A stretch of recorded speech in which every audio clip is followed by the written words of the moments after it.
Oh, good. T-Mike. I'm glad he's not missing today. So can anybody hear anything I'm saying? Hey. The sun will come out tomorrow. And I'm just doing a sound check to see if anyone can hear me.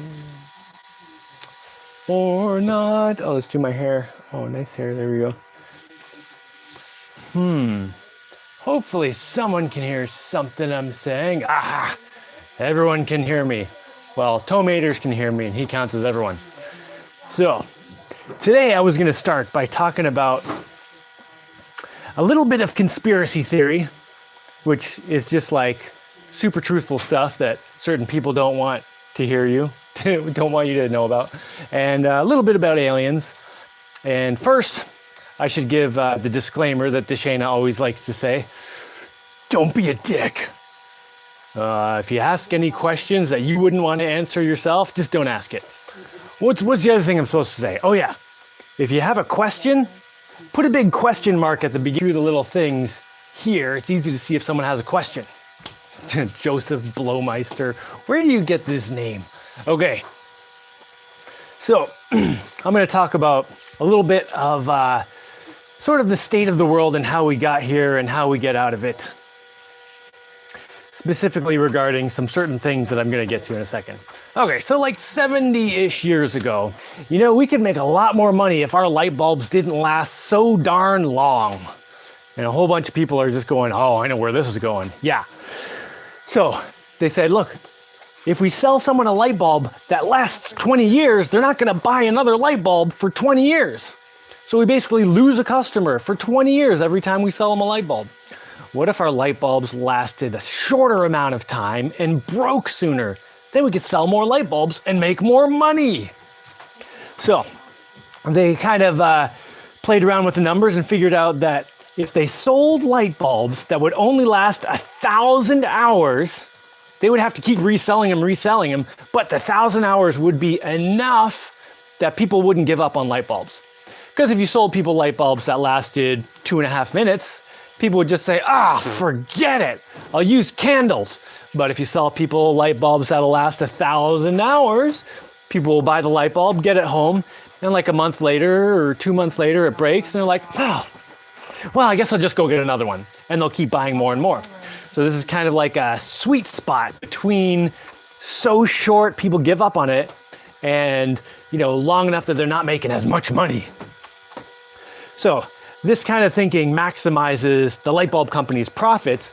Unfortunately, it also maximizes the amount of light bulbs going into the garbage, because the more light bulbs they're selling and the more they're breaking, the more end up in the garbage. But they were making huge profits, so they said, let's go with this, let's run with this. And that's why light bulbs today, if you go to the store, they always say, guaranteed for 1,000 hours, and that's it. Not counting LEDs, because LEDs didn't get sucked into this. This is incandescent light bulbs. Now, other companies started getting in on this. The pantyhose, stockings for ladies' legs, or for gentlemen's legs too. I mean, guys can wear stockings, I guess. Those used to actually last. Like, you'd put them on your legs, and you could take them off, and you could put them on and take them off, like, for a while, and they would last. But then the stocking pantyhose companies realized, well, if we make them so you put them on, but you rip them taking them off, the money. So this became a huge thing, and they called it planned obsolescence. And it was talked about openly at the beginning. In all the industrial design journals and engineering journals, they would talk about finding the sweet spot where things turn to garbage as soon as possible, but not so soon that people give up on the item. Because you buy a toaster, it toasts one piece of... Hold on. I'm just going to read a few things here and make sure everything's going okay. All right. So then this became a big thing. This is how companies started profiting more and more, making more money by making things break as soon as possible without people giving up on them. And this is planned obsolescence. And at some point they realized, wait, if we talk about it openly, planned obsolescence is obscene. You are correct. This should make everyone insanely angry, the entire existence of this concept. But anyway, at some point, the companies realized if we don't actually talk about the planned obsolescence, then we can have things break even sooner because people aren't thinking about it. Because if we talk about it, people get irritated and annoyed, and obsolescence now. Anyway, so today, pretty much anything you buy breaks as soon as it can break without people giving up on buying another one. And this maximizes profits for the company, unfortunately also maximizes garbage. So our entire economy today runs on garbage, runs on maximizing the production of garbage, which is totally insane. Now, if you kind of think about it, there's a good chance that any society that gets to our development level would come across this concept and kind of run with it for a while, right? And this is all over the universe, right? There should be aliens all over the place. I don't remember what this question is called. It's something paradox. Someone can write it in the... Yeah, the Fermi paradox basically asks the question, why don't we see aliens all over the place? The universe has been here for billions of years. Why aren't there aliens all over, right? Well, what if every time a civilization gets to our point, they get into this whole turn everything to garbage as quickly as possible mode, and then just destroy themselves? Like that if we don't change that at some point, we'll just destroy the life-giving properties of the planet and we'll be dead. And maybe that's what always happens. Now, on the other hand, maybe sometimes a civilization will get past this point and they'll realize, oh wait, maybe we shouldn't just kill ourselves, care about the bigger picture and not just think about like what's happening right here, right now, and I want this right now, and I want my luxuries and greed and all that. They're interplanetary species and stuff. Now, if there are a bunch of those out in the universe, maybe every time they see a species like ours, which is currently stuck in the garbage age, maybe they look and say, oh, let's just wait. Let's wait, see if they annihilate themselves. And if they get past this garbage mode, this garbage age, then we can go say hi to them. Which would totally explain why the aliens aren't saying hi to us. Now the question is, how do we get past this garbage age? Well, I've done some thinking about this. And the best answer I've come up with is disobedience. We need people to be disobedient and just ornery buggers who say, no, I'm not putting up with this. This is crap. And we're strongly, as a society, we are strongly discouraged from this kind of reaction to things. We're supposed to always be okay with everything. Oh, your computer, new operating system can't run on your old computer because no particular reason, so you have to buy a new one. Well, okay, I'll just accept. No, you should not accept that. You should say, forget it. Oh, the new phone doesn't work on the old charger. Oh, well, I guess that's just the way it is, progress. No, get angry about that. You need to say, no, forget that. Screw it. I'm not putting up with that crap. I disobey. You know what? I'm not going to have a phone. If that's the deal, I'm just not going to have a phone. And if enough people said, you know what? I'm just not using these garbage products anymore. Like someone would have to come along and say, oh, here's this huge niche market for people who don't want garbage. And companies would start capitalizing on that and not selling garbage. Now, one thing I wanted to talk about very briefly is, yes, I'm mad as hell and I'm not going to take it anymore. That's the attitude we need everyone to think. Okay, so a few weeks ago on one of these lives, I said something about one of my best qualities being that I am disobedient. And then I kind of backpedaled a little bit and said, well, maybe I'm not disobedient. But I'm definitely not obedient. No, I'm pedaling that back forward because I've thought about it. I am disobedient, and I think that is one of my best, that may be my best characteristic. And if I look at all the good stuff that's happened in my life, it's because I absolutely refused to go along with what I was told to do. And I said, no, I'm going to do it my own way. I'm going to find something better. And maybe someone else has a better way. And I'll go with what they say. But whatever it is, like if it comes down to it, I will do what I think is right against everyone else I know. If that's what I have to do what I think is right. And I should also mention, my mom told me once that, When I was a baby, my first two words were hot dog and no. Hot dog's pretty self-explanatory because, you know, hot dogs are delicious. And get-go, like when I think about all my past down to a childhood, I was constantly in trouble because I would not obey. If someone would say to me, hey, Jaimie, could you thingy? I'd be like, yeah, sure. But if someone says to me, Jaimie, do this now, I would be like, oh, no chance in heck. So I think that's a really, I was constantly punished for this. However, it is, I would say definitely, if not my best characteristic, it's one of my best characteristics, is just this raging disobedience I have in me. Now, disobedience has been kind of weeded out of our society to a huge degree, because anyone who disobeys, you get kind of shoved off to the fringes. You lose all the, the benefits. The government doesn't treat you well. People get angry at you all the time. You are strongly disadvantaged. But somehow, people are still disobedient, and I think that's because, over the many thousands of years of evolution. The characteristic of being disobedient has proven itself to be so valuable that it's persistent.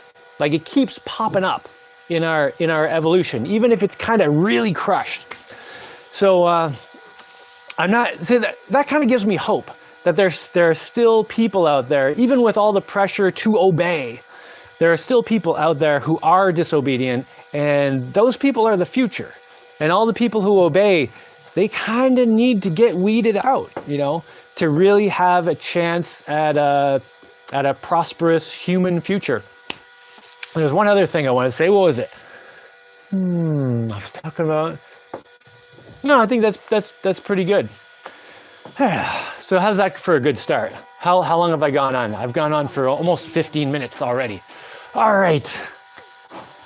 The quote is from the movie Network. Check it out. So I should watch this movie called Network. Someone should take a note of that. What are you doing, Dashaina? Dashaina's standing right here, looking like she has something to say. So this quote, I'm mad as hell and I'm not going to take it anymore. That's from the movie Network. I think that's what they're saying. So I'm going to have to look that up. Ha ha, hot dog, yeah. Right now someone's out of work because of his disobedience. Oh, yeah, there's a big one. So right now people are being pressed to obey really hard with all this quarantine stuff and the vaccines, which I don't know a lot about the vaccines, but from what I understand, they're not even vaccines. They're just calling them that and telling you to believe it, and people are believing it, which is, and this was the other thing I was going to say. So several years ago, during the Obama administration, so whatever that was, a couple decade ago, or whatever, I remember, I didn't pay attention to the news a lot, but I did a little bit. I remember Obama coming on TV and saying obedience disorder or something like that, talking about how basically people who resist authorities now have a disorder. And when they were talking about that openly, I was just like, oh man, this is it. We're done. I mean, now they're going to start shooting people up with the obedience drugs, and that's where all the what's that thing they give kids when they're too hyperactive and disobedient? Hey, Dashaina, you know what I'm talking about? Oh. The Ritalin. Yeah, kids won't sit there for 8 hours straight with their hands in their lap doing what they're told. Oh, got to give them some pills because that's not natural to want to actually move around and do things, Ooh. Anyway, right now the world is in a pretty dark place, I gotta say. But there is hope, and we're not so far down the hole that we're completely screwed yet. We wasted a lot of resources, but we can still dig our way out. And man, if we can just find more ways to encourage this disobedience, that would be great.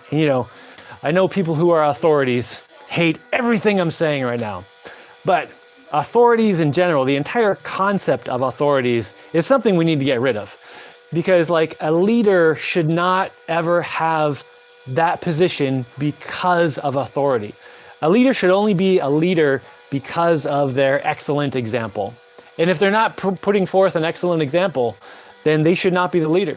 If they're leading people and people say, oh, I don't want to follow you because you're not making sense to me, that should be it. There should be no way that a person can get into a leadership position where they're locked in. You should always have to constantly prove that you should be in the leadership position. Okay. Hey, Dashaina, do you have some important information to tell me now? Oh, no, didn't know if you wanted me to join you or not.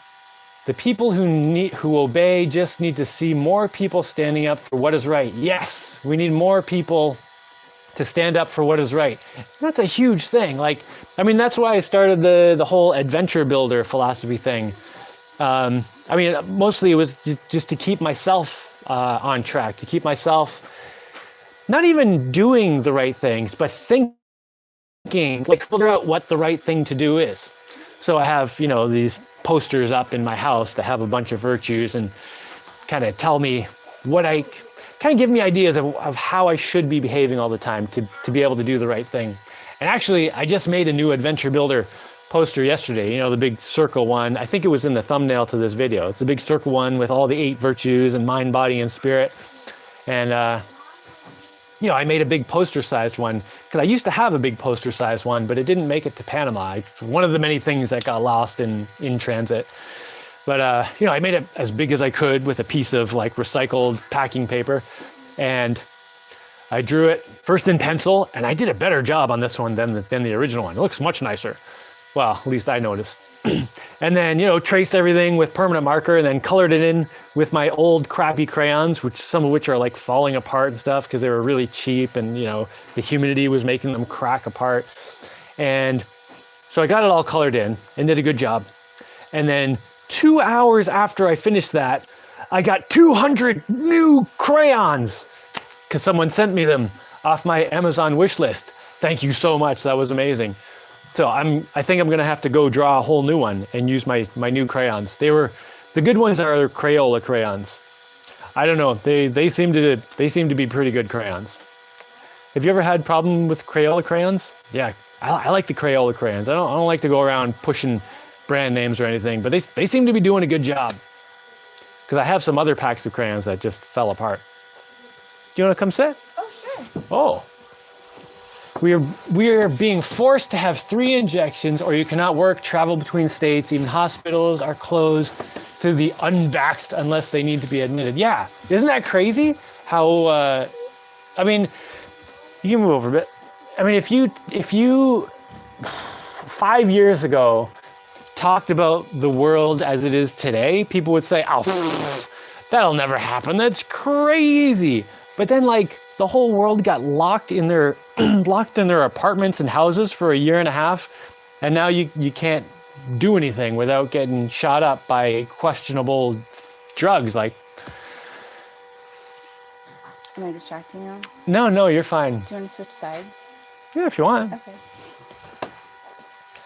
And if you say anything about any injections they're giving out, you're an anti-vaxxer.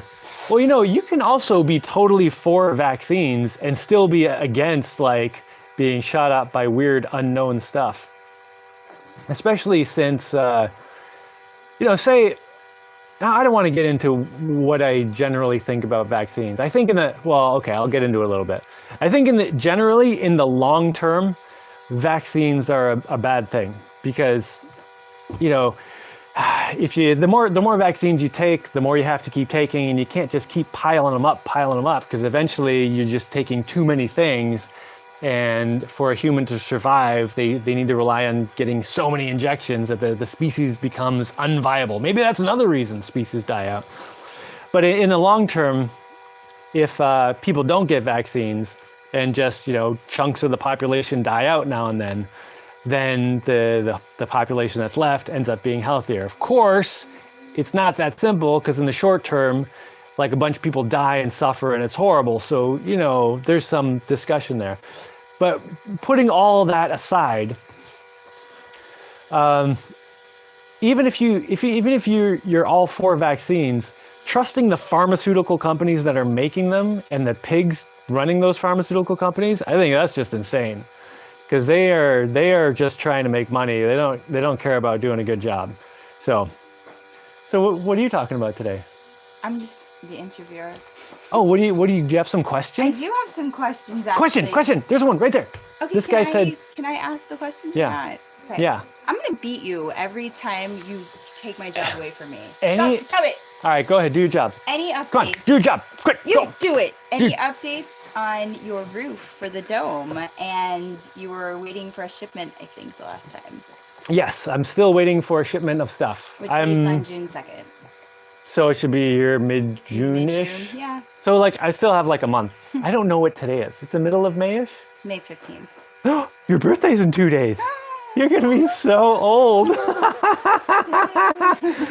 I know I'm 5 years older, but it's different for guys, you know. For guys, we get more, what's the word, distinguished as we go older. But ladies just get old. Flabbier. Yeah, ladies get flabbier and guys get more distinguished. So you're actually getting older, and I'm just getting more distinguished. Obviously, well, it's a good thing one of us looks better.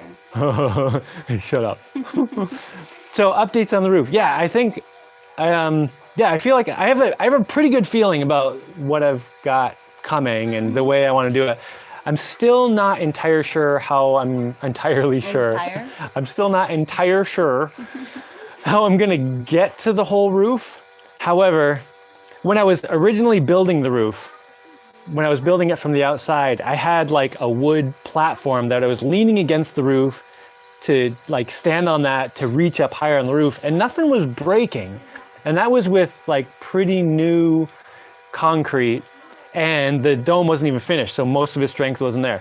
So thank you, tomatoes. Thank you for the happy birthday. Yeah, you got birthday presents on my thing. That's okay. But anyway, I'm fairly certain that I can climb around on the roof without it breaking. I mean, of course, there's always some chance I've miscalculated something horribly, but I should be able to get up there with cement and all the stuff, and it should hold my weight, no problem. I am going to have to make some kind of little walk. Thank you, Niken. Little walkway kind of stuff that I can move around the roof to get up. Did you know that my birthday apparently is Norway's national day as well? Oh, good. Maybe I'm like the queen of Norway and I just didn't know it. Or like I'm a princess or something. Murphtopia sent a present that's not for you. No, that's for me. It's a trophy for my birthday. No. Yeah, it's a birthday Wait, trophy. was I abducted? Maybe. Ever? Or you mean like right now? Like by aliens? Were you ever abducted by aliens? Or are you an alien? If I got abducted by aliens, I hope it'd be buds and we could be like, hey, can I borrow one of your spaceships? What was I talking about? Oh yeah. So before all this roof stuff comes, there's a few things I want to finish. So I want to finish spackling the outside of my house, which I know should be done by now. However, on Tuesday, I got to like 2/3 of the spackling of all my walls done. But then I was getting concrete fingers. Here's a bit of concrete fingers here right there. Oh, it's wearing through. Yeah, that's not just a dot. That's like my blood. Well, not now. It's like touch your bone. It's like a tiny scab now. But you know, when you do concrete, you know about concrete fingers. When you do concrete, it's terrible. If you're doing stuff that's kind of finicky and you get it on your hands, it starts wearing all this week. I would have gotten it done easily, but I wanted to keep some finger skin. So I'll do some more next week, and I might be able to get it done next week. Okay, so another question I have. Sorry. No, go. Can you tell me a little bit about the marine life specifically around your island, and what do you have in terms of crustaceans that you can harvest for your own food source? Oh, democracies. Don't even get me started on that. Okay, crustaceans. Crustaceans. Well, you were feeding crustaceans like oysters to the ducks for a while, and the chickens. And the chickens. I still do. Yeah. And we've eaten a few crabs. We have. Yeah. We've eaten a couple oyster things too. Yeah. And some sea urchins. Not sea urchins, but sea cucumbers. Sea cucumbers, yeah. Those aren't crustaceans because they're not crusty. No, but they're in the ocean. I feel like they're a food source. Well, yeah, but I was just saying they're not crusty. Yeah, they're not crustaceans. No, definitely not. There's mussels too, but we haven't eaten any of those yet. That option, so. Yeah, the problem with the oysters is they're so small. Yeah, like you have to eat like small. 1,000 of them to. They're mangrove oysters. Yeah. But they're actual oysters. Like they are legit oysters, apparently. Legit ones, eh? Yeah. as opposed to not. Yeah, and actually this morning when I went out in the boat with the kids, I said, hey, Oh, thank should you, Joseph, for happy birthday. I said, hey, should we get Feels so a line sparkly. out and a hook and go fishing?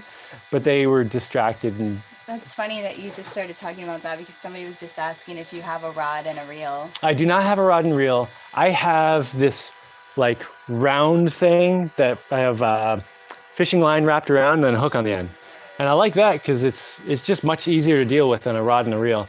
And even if I'm casting, at least when I learned to fish, I was in the Bahamas, and this local guy there, I went fishing with him, and he just had fishing line. Oh, Danny. Yeah, Danny. He Danny just had was cool. fishing line wrapped around a bottle, and that's like what everyone did. They're just Yeah. like, here's my fishing line wrapped around a bottle, and you just pull some off and throw your line out into the water and let it sink, and you just kind of let your fishing line fall on the ground in a little pile, and just make sure you don't tangle it up, and then You're freaking pull my it up. camera out.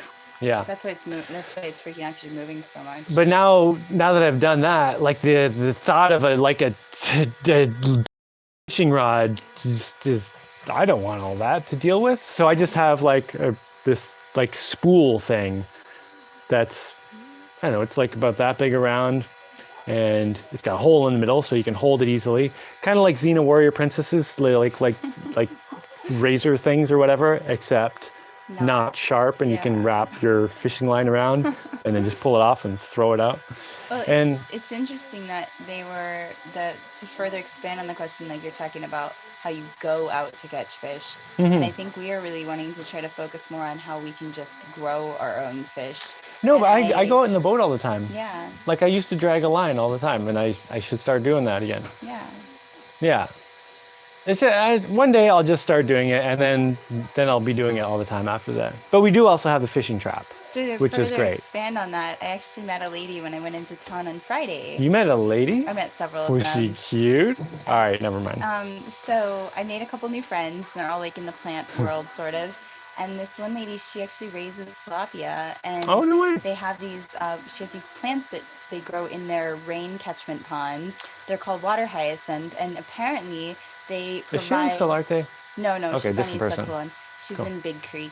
Oh, Actually, Big Creek. and she has like a huge. She Well, gave me a tour of her property. Don't tell everyone exactly And where they are. So I wasn't going to. She gave me a tour of her property, and she said the water hyacinth give air, like oxygen, to the fish and stuff, and shade to them. Oh. And then you just have to kind of weed them out a bit, the hyacinth, because they take over. But they're really pretty and useful. Oh, yeah? Yeah. So we're going to be getting some of the plants because I want to test them out here. And you want to grow some tilapia? Yeah, I think they're fun. She said she gets them from a guy in town. Like So- that he provides them. So I need to make a pond. Yep.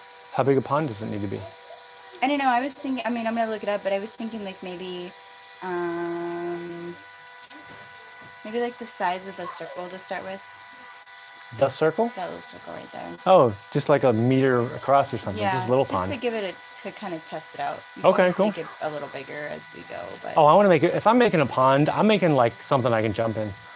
Well, I'm talking about like if it was gonna be on my property, since I'm gonna Yeah, be yeah, probably I gotcha. maintaining the animals, but you can Dude, have animals too. I can have fish I'm too. just saying I would like to do a pond, maybe like 2 of those actually. Well, I think that'd be good. I had a dream the other day. I might as well share this now because it has to do with my island. I had a dream the other day that I flattened out the top of the hill that's behind my house. So behind my house there's a big retaining wall I built, and then there's a hill up behind that. And, the hill's kind of rounded, but if I flattened out the top, then I'd have like a bunch of like usable flat space, and then I could take the dirt from that. This has all happened in my dream. Take the dirt from that and like make this ramp that kind of curls down around the hill, so you can get a wheelbarrow easily up and down. Because right now it's easy to walk up and down, but it's kind of like going up and down the stairs a little bit. But if I made like a nice ramp going down with the dirt, then I could get a wheelbarrow up and down. Plus I'd have more dirt left over after that, and I could fill in my raised beds at the bottom. Oh yeah. And then I was also thinking, in part of this dream, what if I just dug out a hole in the middle of this thing and made a pond? And then I could put fish in it. Yeah, it's a great idea. Yeah. Now that I got rid of the ducks, I had to give them to a friend so they could have more space. I want to do a pond. You just got sick of having the ducks because they weren't making eggs. Yeah. Yeah. I also don't think they had enough space, like, because I had to leave them in the pen all the time, or else they were eating things that they shouldn't. Yeah, they kill all the plants, and right? pooping everywhere, even on the Yeah. walkways. That was really fun. So, but yeah, they're in a better home now, and so now I feel safe, like making a pond thing. Oh, good. So Oh, God, they would poop in it so fast. I know. So Dashaina had ducks, and if you give them fresh water, the first thing they do is walk up to it, turn around, No. poop. No, they would poop. I gave them water, they pooped in it, then turn around and then drank it. They would never drink the fresh water. At least none of the times I gave them water. Maybe when you did, but I'm just saying, I'd give them water and they would be like, you think I'm drinking that clear stuff? No, I like it chocolatey brown, and It's not really chocolate. yeah, it's whatever. I mean, they poop in the water instantly, and then instantly. instantly, like if put the water down, the ducks would poop in the water. How you? Do you expect to be? No. Sorry. Okay, you're in charge of the question. I got it. Just let me do the job. Was that an extension? No, we already talked about that. Just Oh. let me do the job because I've got it.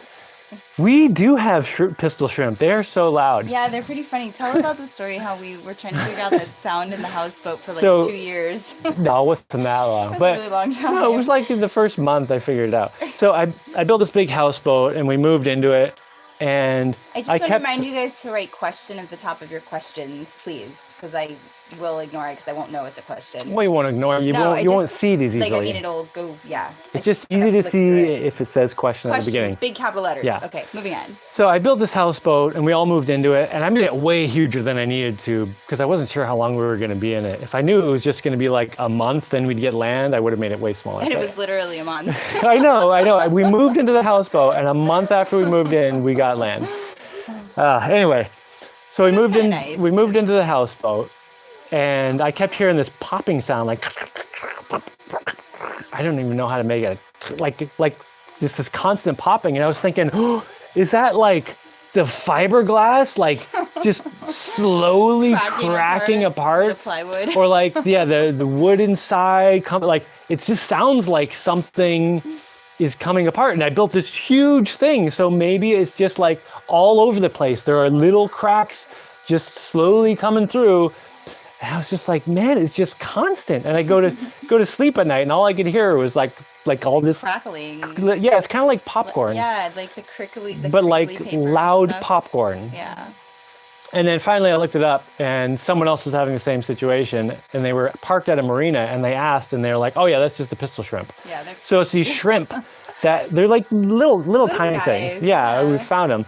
But they have a claw that's like the size of their body almost. It'd be like you having me as your Yeah, claw. so I have like a human-sized claw, and they go like this, and they go whoosh, and they snap it together so fast that like it creates this little like burning hot spot right here and sends out this shockwave, which is why they're called pistol shrimp. And it goes and it knocks fish out. So they can go and shoot a stun blast at a fish, and then they just go over and eat the fish.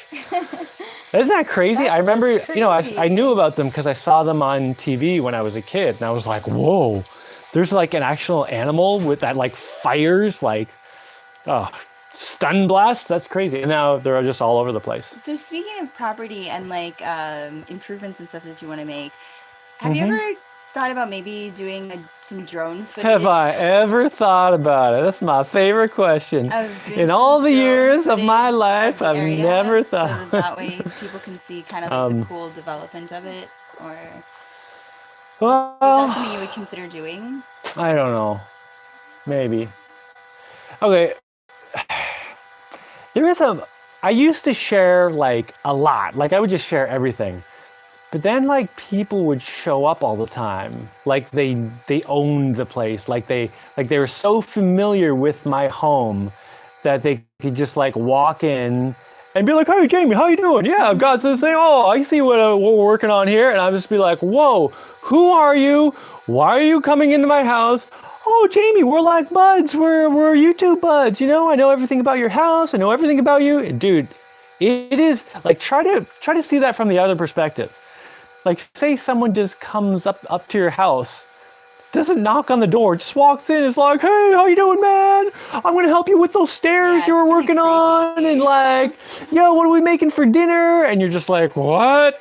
Yeah, it was a little much. So I'm a little, I mean, I'm still making YouTube videos, so I'm not gonna say I'm like secretive now, but I'm a little bit. hesitant to put that kind of information Yeah, out I'm a little there. bit like now my island has a secret entrance.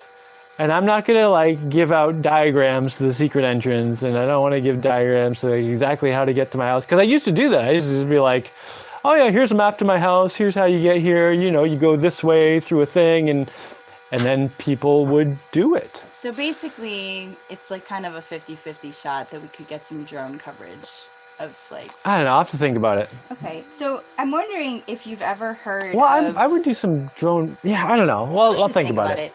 Have you ever heard of open source ecology? Yeah. What are your thoughts on that, and what does that seem like they're doing right or wrong? Okay, I have not looked into this for quite some time, but I wasn't that interested in what they were doing because it was like they were saying, here is the way everything should be done. Okay. And the problem is, like... I mean, I'm totally unfamiliar with it at all, so like I don't. Then know you what should it definitely is. be responding to me right now. No, I'm just saying I know. don't know what it is. Well, I'm trying to say. Yeah. So, but the thing is, like, there's so many different environments and climates on the planet. You can't really say, you know, we're making the kit for homesteaders or whatever. So it's like a kit thing that they're trying to make? Sort of. It's like, okay, I mean, I haven't looked into it in years, so Right. I don't know everything. But they had like basically instructions or plans to make everything you'd need to, you know, Off grid? yeah, or Oh, to like okay. homestead or farm or whatever, you know. Difficult.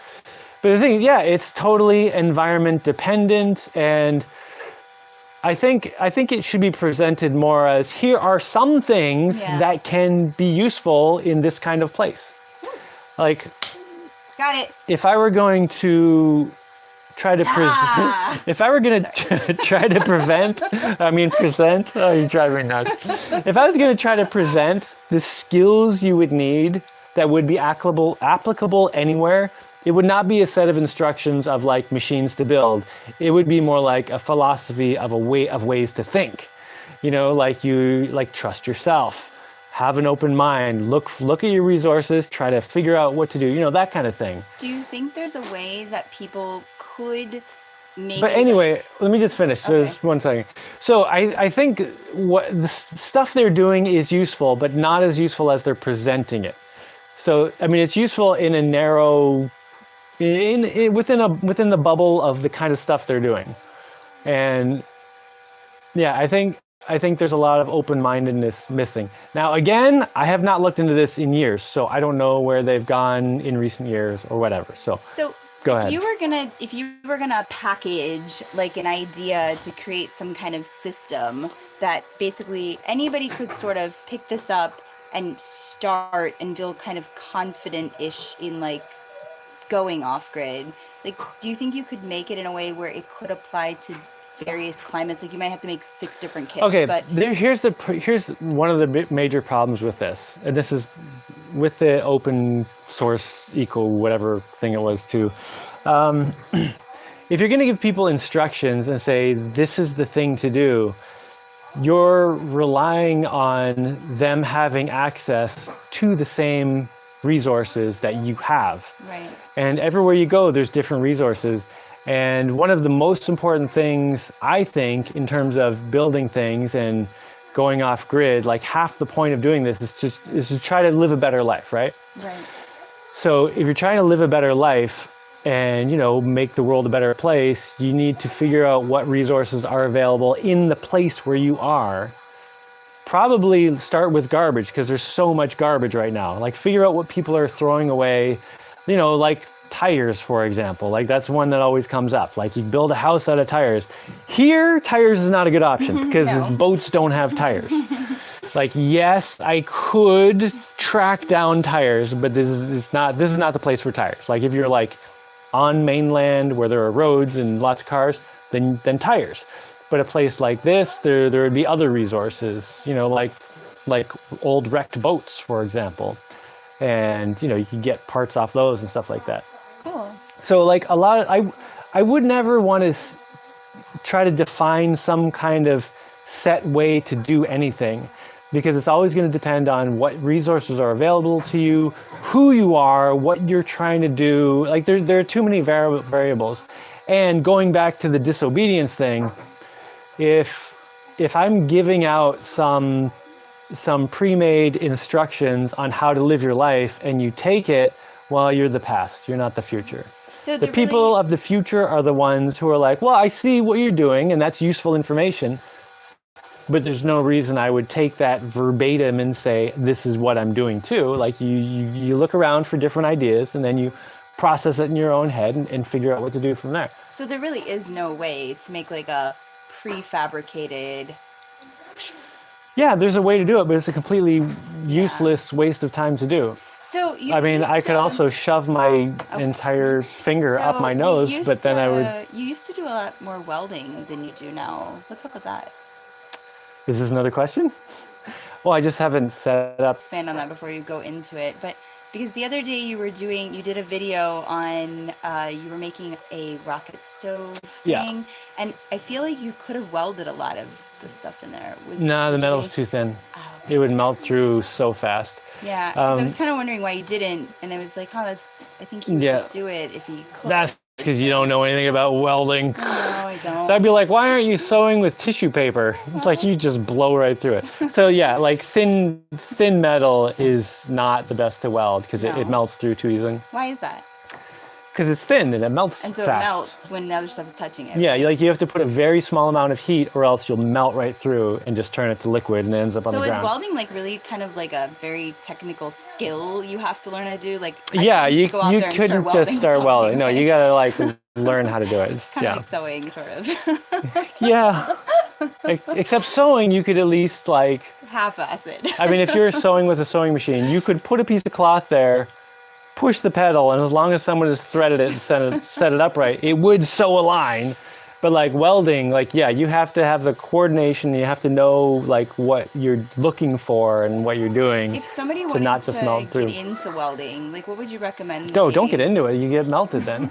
Like what would you recommend them like start with, or is there certain there's different kinds of welding? Is there like steel and aluminum? There's a lot of different kinds of welding. Okay.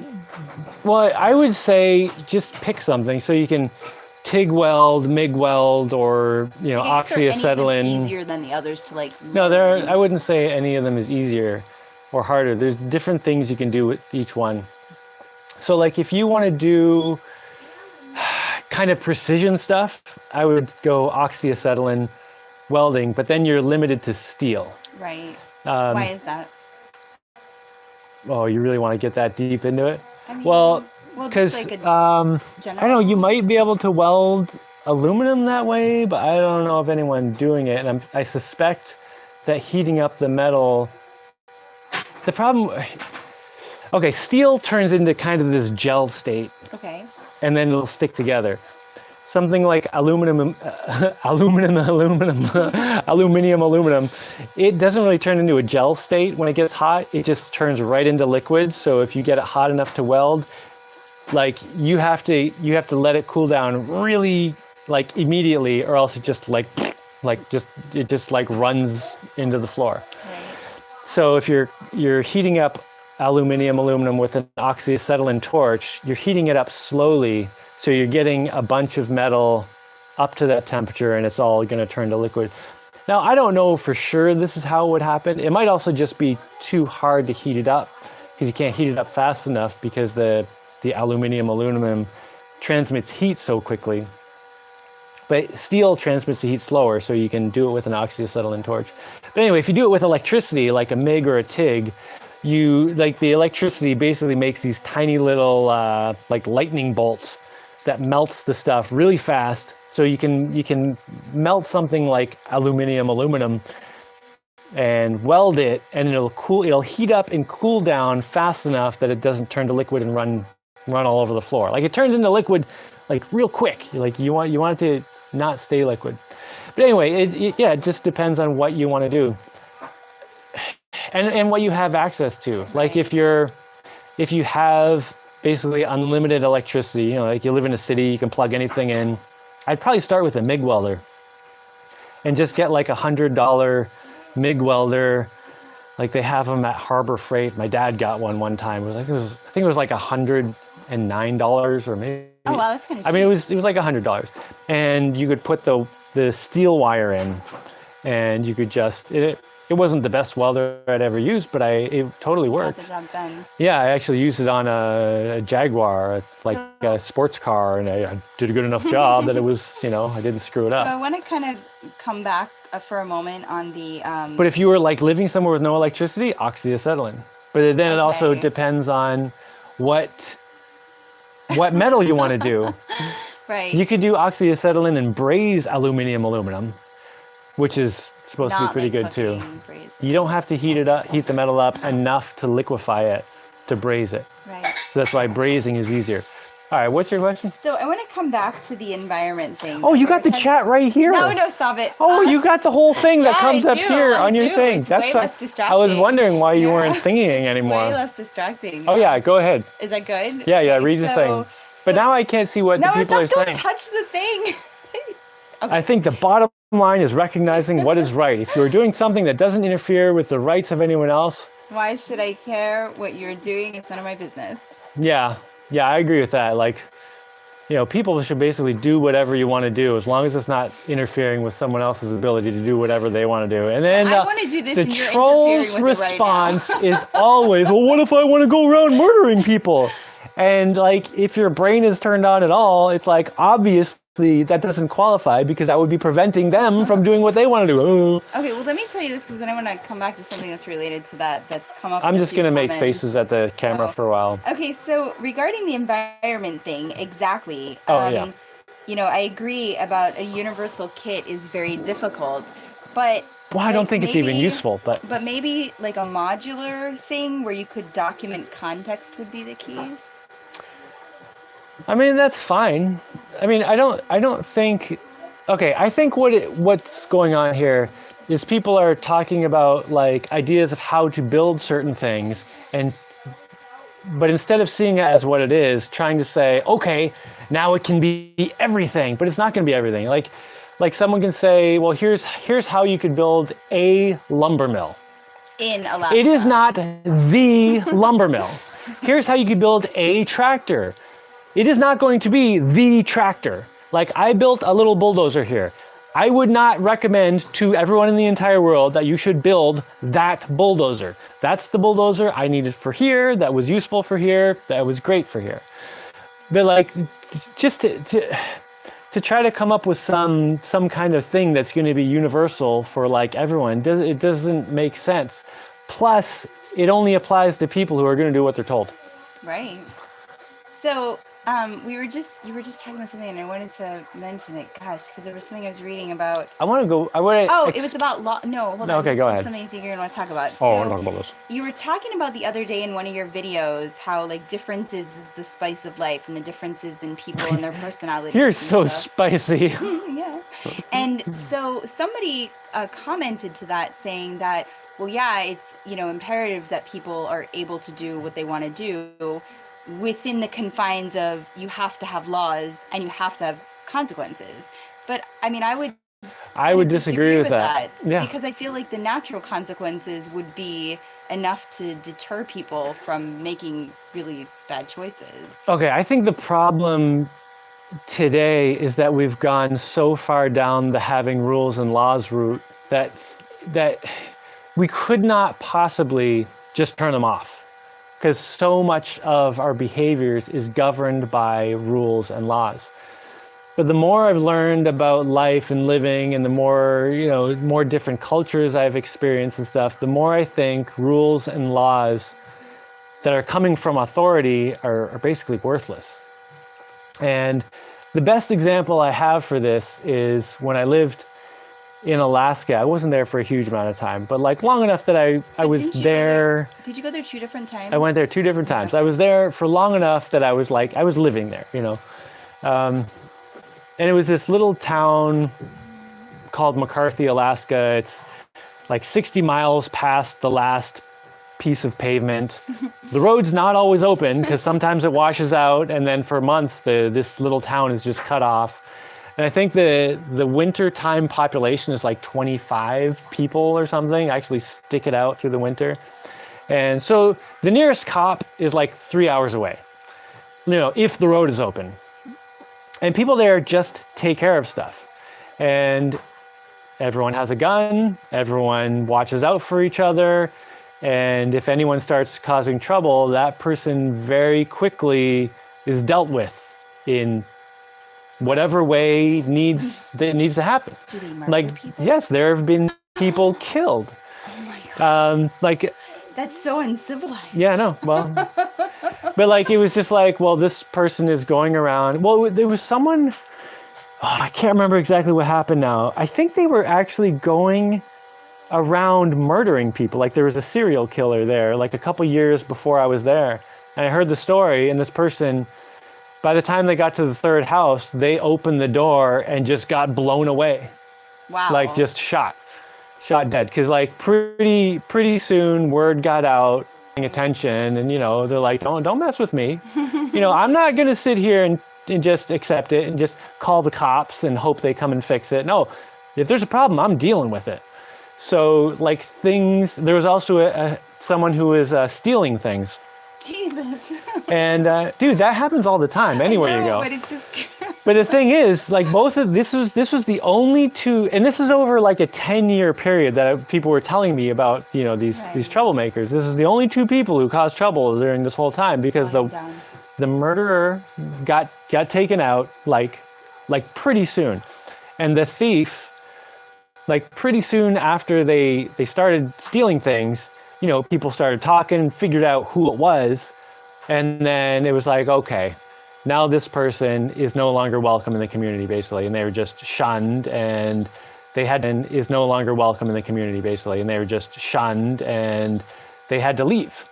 And if they stuck around trying to steal something, everyone was on their guard for this person, and people would be like, hey, this person's coming by, in the direction of your house, you might want to watch out.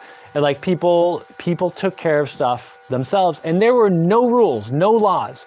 And the amount of crime was so low. People did not screw around with other people, because you would get, there was a chance that you would get shot. You would not break into someone else's house, because you would get blown away. I think Joseph Blowmeister agrees with you, because he gave big red thumbs up. Big red thumbs up, super stickers. I just want to ask you a question. Let me just round that out. Yeah. So I think in the way our society is right now, we've just gone so far down the route of everything has to be, authoritative and laws, and you can't do anything yourself, that it's hard to imagine getting from this back to the point where people just go by the natural rules that make sense. Would you say that's because society's basically taken your ability to have responsibility for yourself away from people? It's because people who wanted to be the leader basically have gotten so entrenched now with rules that say, I'm the leader and you have to do what I say. Right. And people have I grew up with that, people have just grown up with that system. And for most people, they just accept it and say, well, okay, I just have to live my life by whatever I'm told. And yes, that totally, replaces their own internal morality.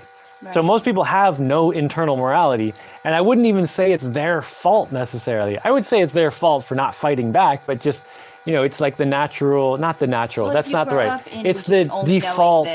Well, it's the default state now. Right. Is you are told, do what you're told or you go to the principal. Then do what you're told or you go to jail. Then do what you're told or you get fined. Everything is some external rule and an external consequence that's just made up.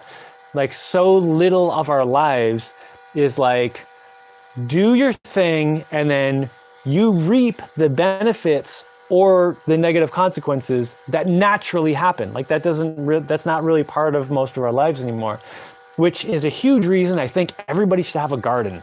Garden is hugely important in terms of, growing your own food is a beautiful thing. But then A lot of people also, don't even know that's where food comes from. oh Apparently. God, I know. But then also, you learn that you do things. There are consequences that come. Like if you Right. Touch plant stove, things, hot. you pull the weeds out, you take care of your plants, you get food. And the better job you do, the more food you get. The worse job you do, the less food you get. Like it's a very simple way to experience something where you have natural consequences of it, which I think is totally missing in people's lives today. Okay, so I have a quick question that you can answer Quick super question. quick. Do you have 240 volt or 120 volt inverters? 120 volt inverters. I do have one 240 volt one, but I hardly ever use it for anything. Also, so coming back to the environmental question that we were talking about earlier, the systems thing. Yep. So there's no canonical.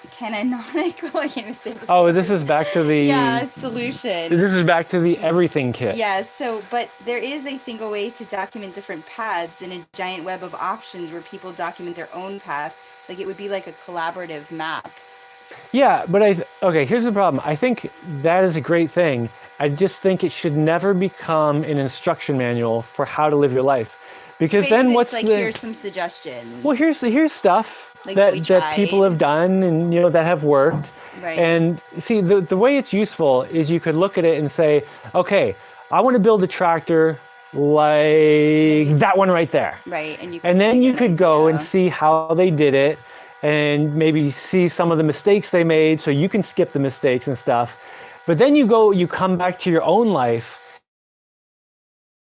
and say, okay, I can use a bunch of that information, but then also I have access to this kind of material, but I don't have access to that, so I'll swap this out for this kind of stuff. It can help you to do things, but I think it's counterproductive when people just take the instructions as the gospel of how you should live your life, because then there isn't much point in living your life then. What's the point of just going through the steps and just doing everything you're told?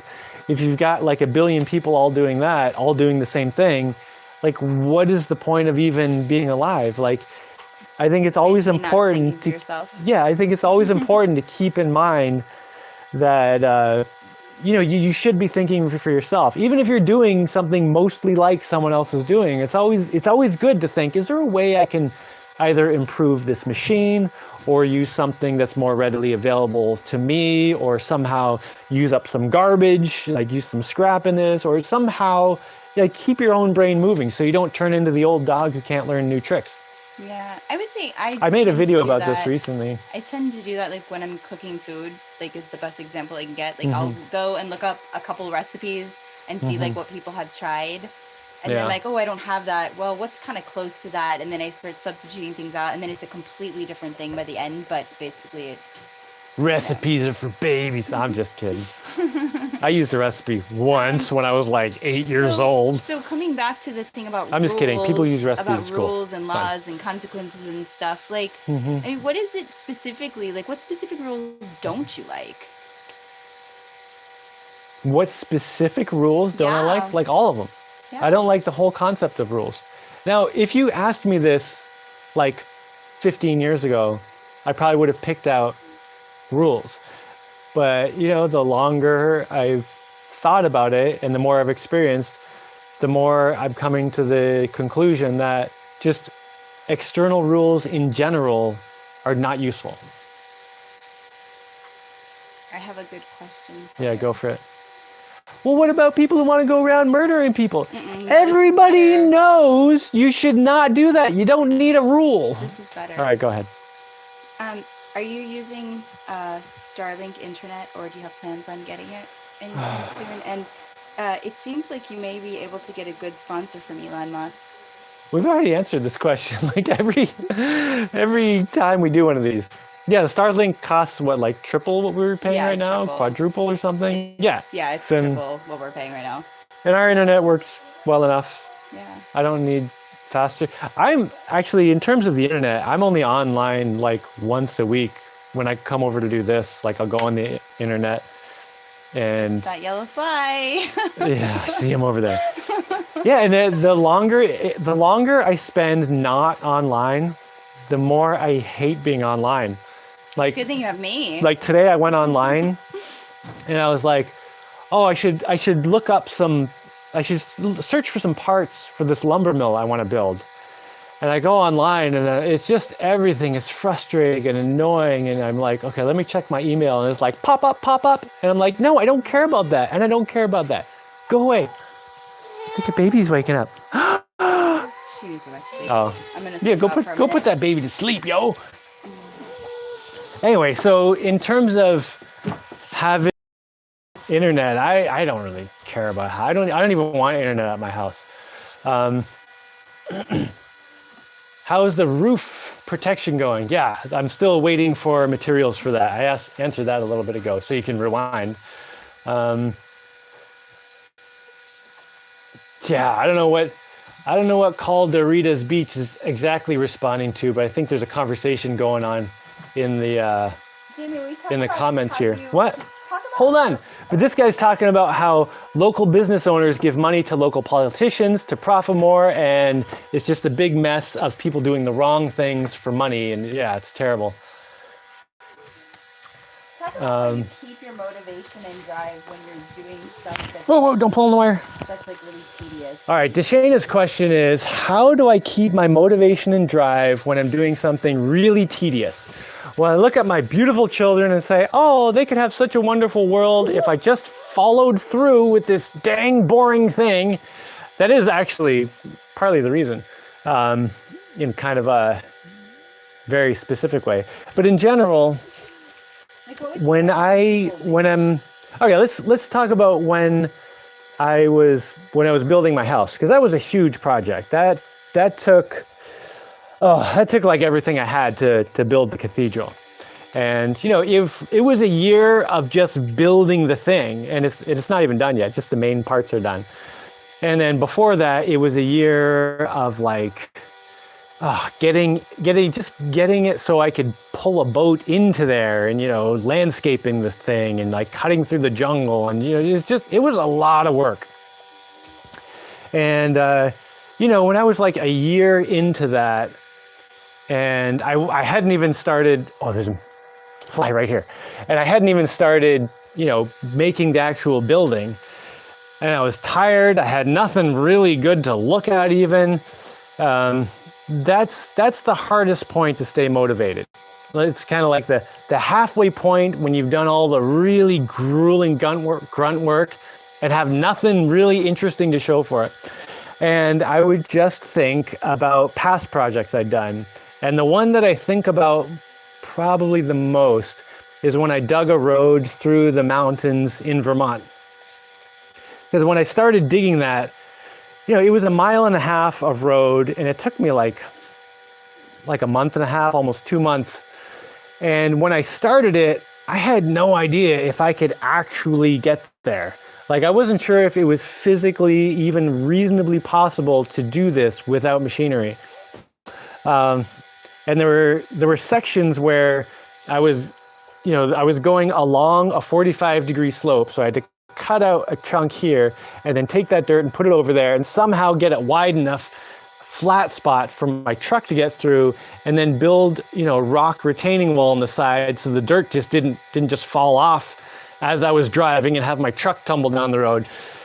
But and there were days when I hardly got anything done. Like I would maybe make it like 3 meters along this road, and that was the entire day, dawn to dusk.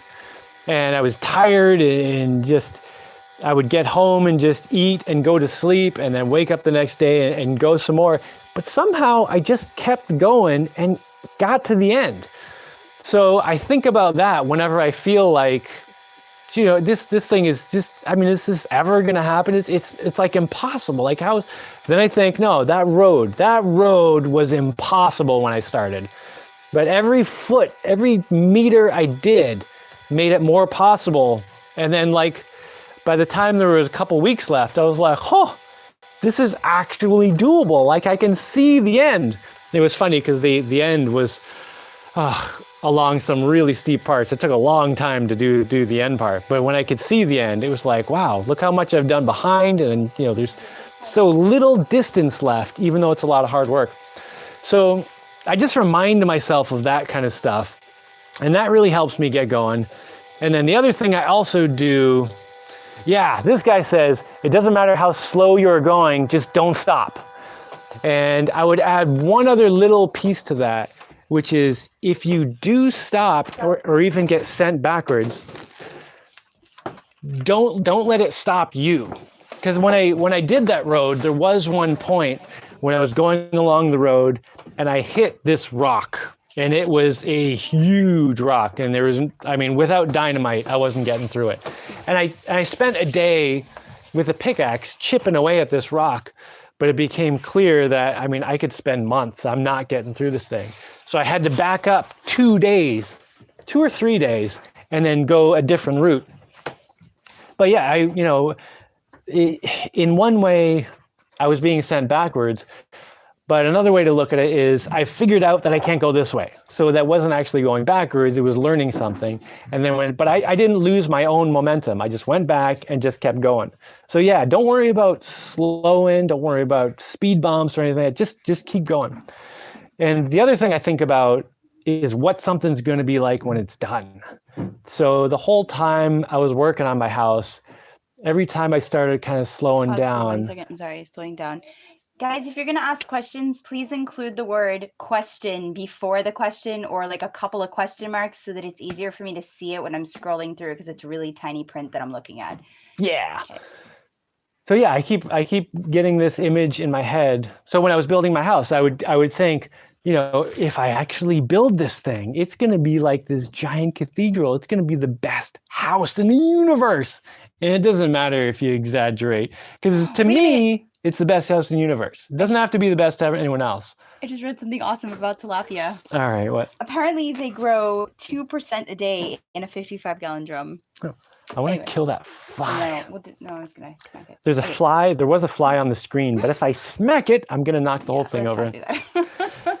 So anyway, yeah, when I'm having difficulty staying motivated, I think about things I've accomplished in the past, and I think about what the thing I'm doing right now will be like when I finish it. I don't necessarily say when I finish it. I more like say to myself, if I can actually do this, it's going to be amazing, like this. Oh, I have a good question. Because I don't presume I can finish any of the things I start. I have a good question. Yeah, what's that? So it seems like there's been some debate here. So can you expand on what I love me some debates. And what exactly happened, if anything, to the houseboat? I don't want to get into the houseboat. I gave it away, and now it's someone else's. And it's not mine anymore. No. The thing with the houseboat is, okay, let me get into the houseboat a little bit. Well, I think that was a good answer. No, like why didn't I want to keep it? It's probably a big question. A big question. So, and this goes back to trusting yourself. Mm-hmm. This was probably the last big thing where I trusted someone else. It was like the thing where it was like, okay, I am just not trusting anyone else anymore, ever, if I don't think what they're saying is right. So anyway, I got some, I'd never built a huge boat like this before, right? I was putting a lot of resources into this thing. And we were renting a house, and it was somewhere around $8,000 a year to rent this house. Something like that. Anyway, that's the number I ended up picking for how much I could spend on building this houseboat. I said, if I build it for $8,000, if I live in it for a year, then financially I roughly broke even. Something like that. And I ended up living in it for like 6 years. So, financially, it was totally good. But anyway, this is a big houseboat I was building. It's huge. And, I was like, how wide was it? 23 feet wide, 40 feet long, 25 feet wide. I don't know. It was huge. It was huge. Okay. Sorry. It's big. We got that. The houseboat was huge. Okay. So I'm putting a lot of resources into this. And so I asked people who had built boats, like people who had some expertise in this. And I was given lots of advice about building with plywood and fiberglass. And I was just like, I don't know, man. plywood and fiberglass, like I realized the fiberglass is going to protect the plywood, but like if there's any tiny, like microscopic hole that water's getting in, then the fiberglass is just holding the moisture in to the wood, which is not good. Like, I don't know about this whole wood and fiberglass thing. Oh no, Jaimie, that's the way to do it. You gotta do it. I was like, oh, okay. I mean, this person knows better than me. They built a bunch of boats. So it was not a good idea. I built the boat, and then I saw one of the boats this person built, and he's like, oh yeah, I'm doing some maintenance on the wood. And I'm like, what do you mean you're doing maintenance on the wood? Well, you know, water gets in there, you got to rip out the fiberglass and, you know, rip out all the plywood and replace it. And I was like, nice. No. So anyway. It was already done. So the houseboat started getting soft spots, not right away or anything. And, you know, at first it was just a little bit. The back floor, like the back deck, like behind, you know, the indoor part, it started getting softer and softer, and it never got to the point where it like caved in or anything. I thought it was going to do that. But toward the end, it was like pretty, you step on it and it was like being on a trampoline a little bit. I was like rolling the dice, am I going to fall in today? No, the only reason it didn't collapse is because of the way I designed it. Those pieces, right? No idea what I'm going to say. Okay. It's because the floor along the bottom, okay, one direction it went like this, but the other direction it went like this. So from the front of the boat all the way to the back, it was hanging. Oh, really? So that, yeah, that's why it could, like it lengthwise? was, yes, from the front of the boat to the back. Yes, lengthwise. It was, the fiberglass was hanging. So that's all that was supporting the boat at the end, was the fiberglass hanging there. The plywood was just this mush laying on top of it. And then the top layer of plywood was like decoration, I guess. Decoration. Anyway, yeah, decoration. So, I mean, I could have done more maintenance on this thing, but it was a couple times I did pull out some, like cut out some fiberglass, replace some of the wood inside, put the fiberglass back over, and that would be good for a few years, you know. But you know, it was a losing battle, and well, I think there's better things you could spend your time on too, right? Well, and the thing is, I don't want to have that. That's not what I want to build with my life. Like I want my life to have. I want stainless steel wheelbarrow, no maintenance. I want boats that are just fiberglass, no wood, no maintenance. Like I'm trying to get out of that lifestyle, which is constant maintenance of constantly things breaking and then having to pour more and more material into it. So it was not what I wanted to do. And it had served its function long enough. And it would have been nice if I could have kept it. Like if I built it just fiberglass, it was a cool boat. Yeah, it was a really cool boat. But in the end, it was just like, no, that's going to suck up too much time and energy and resources. And like, if I wanted to have another one of those, I would rather build one from scratch in a way that's going to last 1,000 years without constant maintenance. Because in the long run, it's actually going to take less material to just build one right than it would to keep maintaining the existing one. So that was a huge example of me taking the advice of experts and me not agreeing with it, but going along with it anyway. And then realizing, no, I should just listen to my darn disobedience. So the more I learn about everything, the more disobedient I become. So can we just consider this subject dead now? I think that killed it. And then I gave it away and someone else can deal with it now. Okay, so Anonymatron has a really good question. Okay, Anonymatron. Who is this Anonymatron? He sounds like some unnamed robot. He says, I don't have a good question. Can you give me one? Here's a good question. What are you gonna do with your life? You know what that's from? No. That's from the Twisted Sister video. What are you gonna do with your life? And then the kid is like, I'm gonna rock. And then he pulls his guitar out. But it's a good question. It is a good question. So when doing some of these very long, grueling jobs, are you listening to music or is it just Jaimie and his thoughts? Mostly it's Jaimie and his thoughts. That's how I like to do it the most. And sometimes I put music on, but I find that if I put music on, Fergus. it'll kind of short term like energize me a little, but then as it goes on, I kind of like fade more.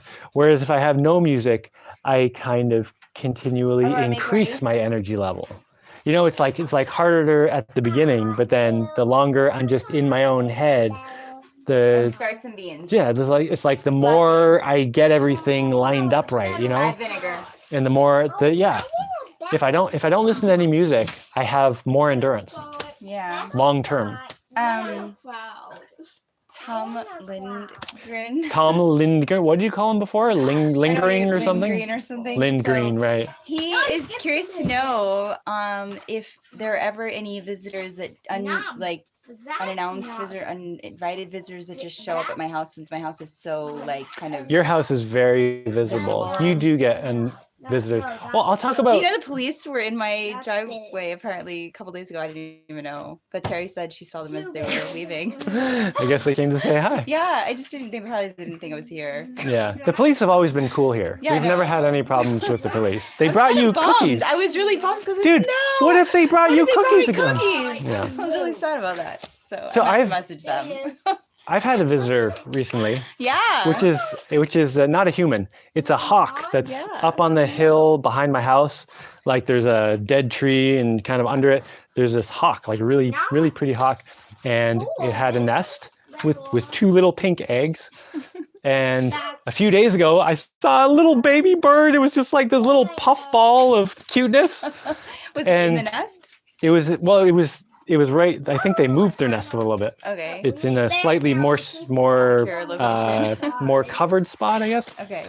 But when I noticed it because the mama bird jumped out of the nest and kind of like flopped away and kind of half hopped and half flew like over to the other side of the island. And I think what it was doing is it was acting like it was hurt, like come get me, and leave my baby alone. But I wasn't going to kill any of them. So I just looked at the baby and was like, oh, it's so cute.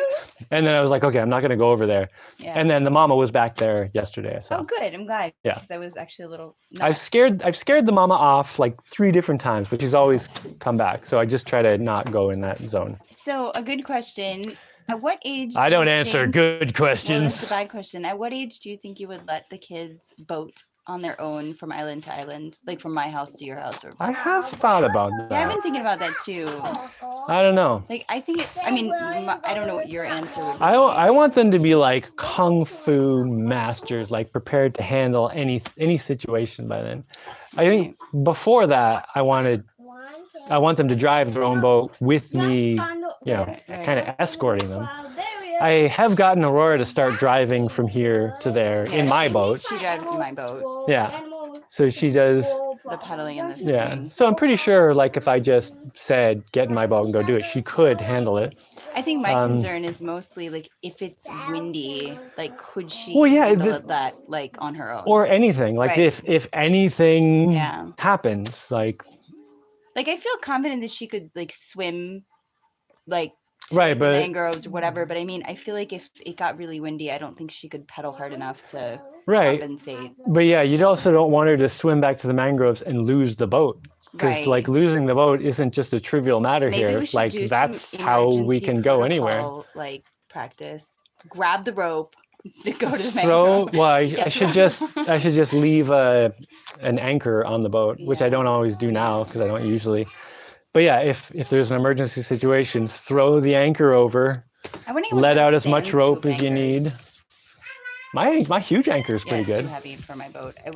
Your little boat? Yeah, that's a different thing. I would like to get something that I could like scoop something, like it's lightweight, but you could like, don't they make anchors like that you like can scoop? They're a type of anchor. They're not super heavy, but you can like throw them in and you throw it in, it just digs in. It digs in or something. You don't scoop. No, I don't mean like scoop. I thought there was one. It just digs into the ground. I thought there was one that kind of like grabs some of the sand or something. They pretty much all do that. Okay, they do. Yeah.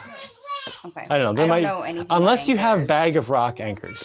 Some people use bag of rocks tied to a rope. I've seen that around here. Yeah. And one of my friends, he had he was going out fishing in his canoe. It was like a dugout canoe, but a pretty decent sized one. He had a motor on it. So he's going fishing with a local guy, and he was like, "Well, I don't have an anchor, so we can't just park somewhere." And the guy was like, "Oh, just take a bag of rocks." Yeah. So he was like, "All right, if that's what people around here do." So they go out with this bag of rocks tied to a rope, and they were kind of far out in some deep water, but it was shallow enough that the bag of rocks would reach the bottom. So he threw his bag of rocks, it hit the bottom, and he went out swimming with this guy, and he noticed, oh, there's a shark, a really big one. Oh, there are several of them actually, several bull sharks. Maybe we should go back to the boat. He looks, the boat has been dragged, and the bag of rocks had just been dragged across the bottom until it like kind of fell off an edge. So the bag of rocks was just hanging in the water, and the boat was just being dragged away. So he had to swim across the deep part, which is like where tons of these sharks were swimming around. And I know sharks almost never bite people. Still, when you're just out in the water and like there's a pile of things that could kill you like that. Anyway, he made it to his boat. Got back to tell the tale. So question is about your current solar setup, and what is your plan for the next 12 months? Because in a past video, you mentioned something about it might be changing. What might be changing? Your solar setup. Oh, okay. Well, I don't really, in the next 12 months. Bells, can you move over because you're blocking the light? I guess I have general ideas, but there's so many things that I have to do. And biscuits, okay? And so many variables going on that the next 12 months is like a big chunk of time right now. But beans need to be on now, please. I want to build a little like solar house behind my house to put solar panels on. Since I only have one solar panel on my roof right now, which is enough to do my computer and lights and a little fan and stuff. But I'm gonna want some more electricity. So, and I want to put that on a little separate house. And before I do that, I have to dig out a bunch of ground to make a flat spot for this little house. Biscuits. And I want to plant a lot more food stuff.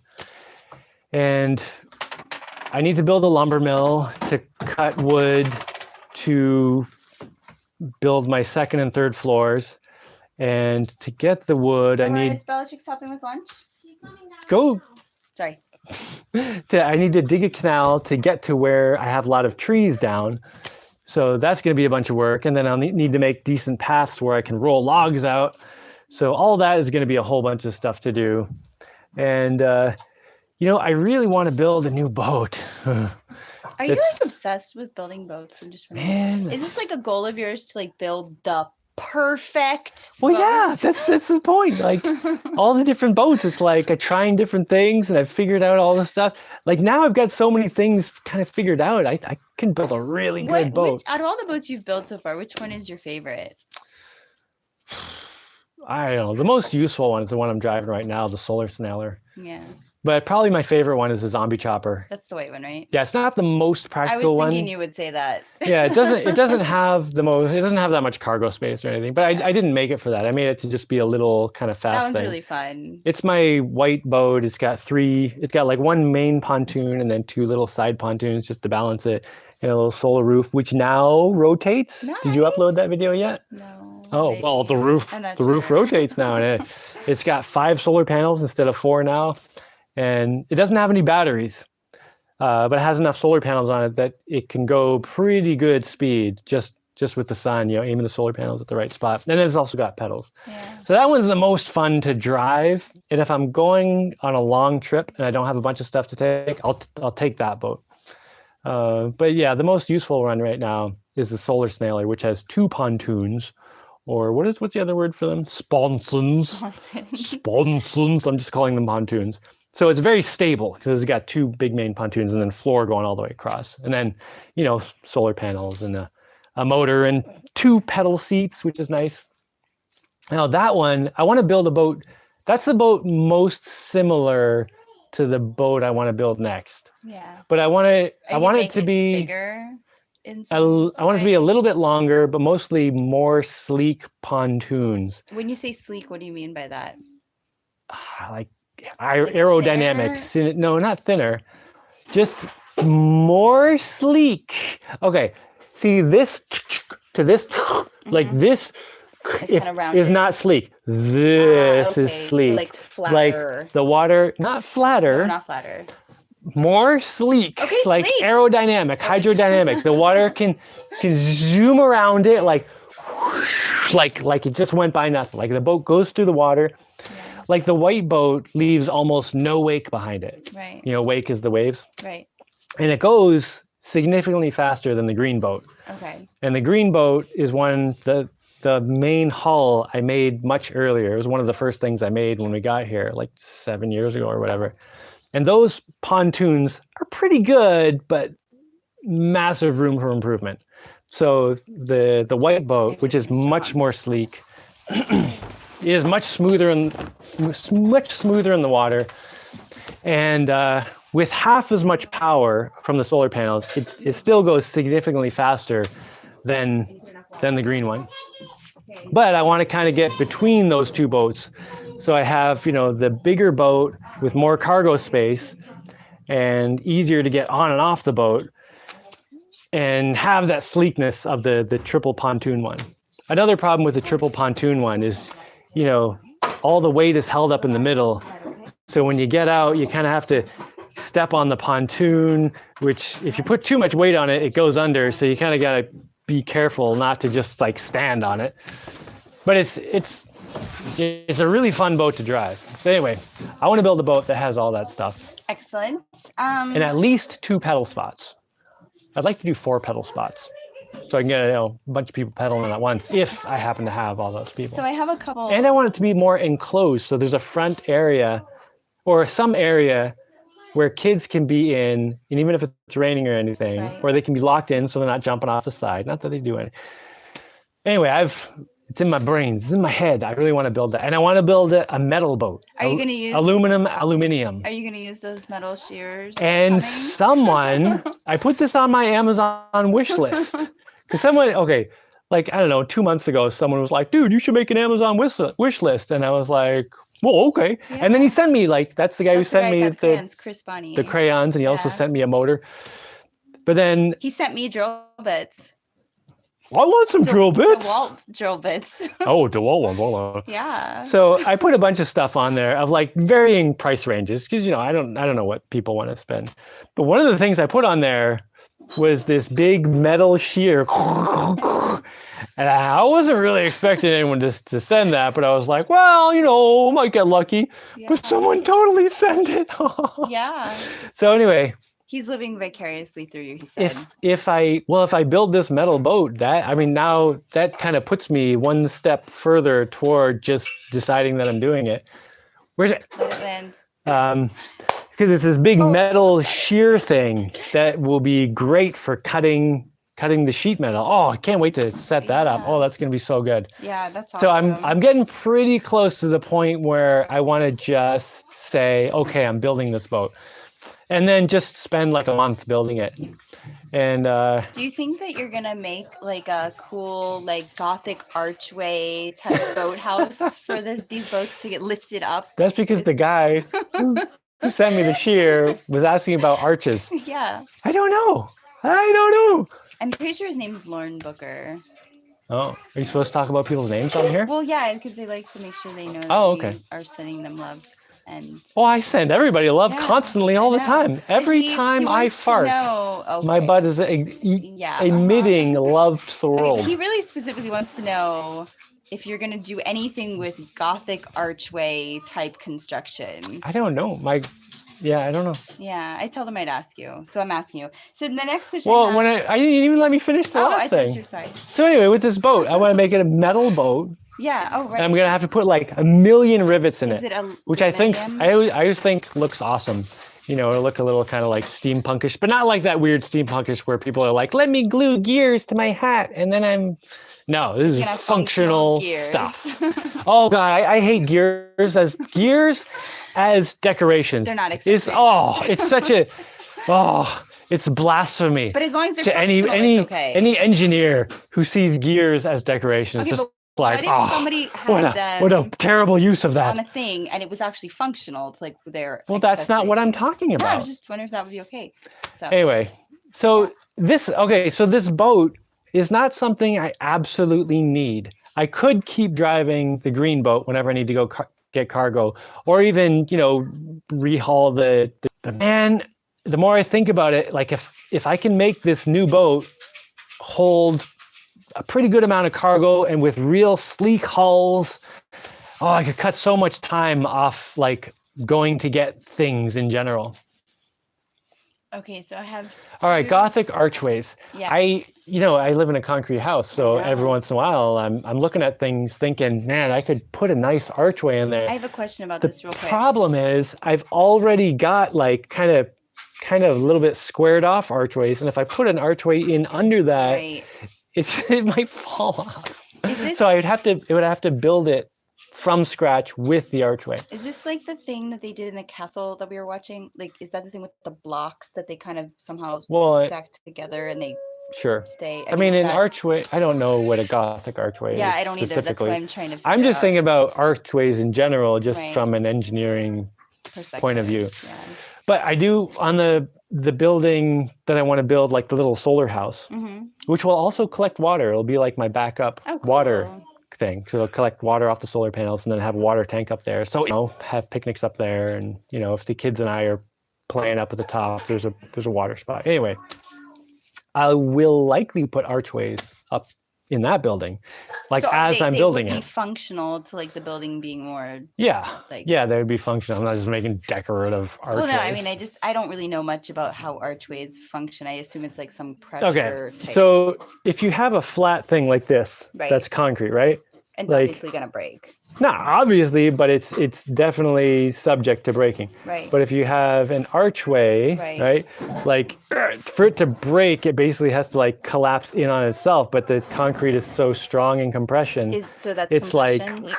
yeah, compression is like, It's tension. tension is like, Pulling. Okay. yeah, this is tension. Like between us is tension. Tension. and Oh my God, the compression is tension when I, like, between squish us next is to you. so. Okay. So you would possibly Compression is what happens to my head when you and I have tension. A really important question: maple syrup or honey? Oh, they're both so excellent. Yeah, I know it's a tough call right there. Well, the thing I think is like here I can have honey, but I Yeah. can't grow maple syrup here because Right. it's not cold enough. Yeah, so we're gonna have honey. I hope to have some bees, yeah. To come back. But if you brought me like a waffle and were like, would you like honey or maple syrup on that? I'd be like, I think I'd pick I maple think- syrup though. I was gonna say I think I would too because it's something I wouldn't have access to like regularly. They And have maple syrup here, is but it's delicious. So Oh, expensive. it's ridiculous here Yeah. because they don't make it here. So okay, I know we've listened to podcasts in the past. Yeah, if I I think- just had the choice Yeah. on the spot, On the spot. I would maple probably syrup or take honey. maple syrup. Yeah. I think I would agree with that. I think that's the distinct flavor of maple syrup. It's just something else. Anyway, so we've listened to podcasts in the past. Yeah, Yeah. I guess. What have we listened to? The story podcast. Oh yeah, story podcasts. Those are great. Yeah. So like what are some of to listen to, like if you're listening to it with like by yourself or with the kids or whatever, like Hmm. is there a specific genre or type group of genres that you like to listen to? Like, I was thinking of that guy you listen to on the radio sometimes at 1:00 on Fridays, I think, or 11:00 on Fridays, the Strange Brew. Yeah, podcast. the radio Yeah, thing. that's like a podcast. Yeah, that's Mike Weber's Strange Brew radio show. I listened to that. Okay, so I was saying earlier that I didn't listen to music very often when I'm working on things, but every Monday and Friday at noon for 1 hour, and it was on Monday he would do a show, and then it was just a repeat on Friday, or maybe it was Friday and then repeated on Monday. But anyway, it was a One repeat show, but it was every a other one. repeat. But anyway, every Monday and Friday, I listened to his radio show, and I liked it because it's this guy who plays music from like the 60s to today, so it's like all kinds of different music. But he talks about the history of the music as he's going, That's cool.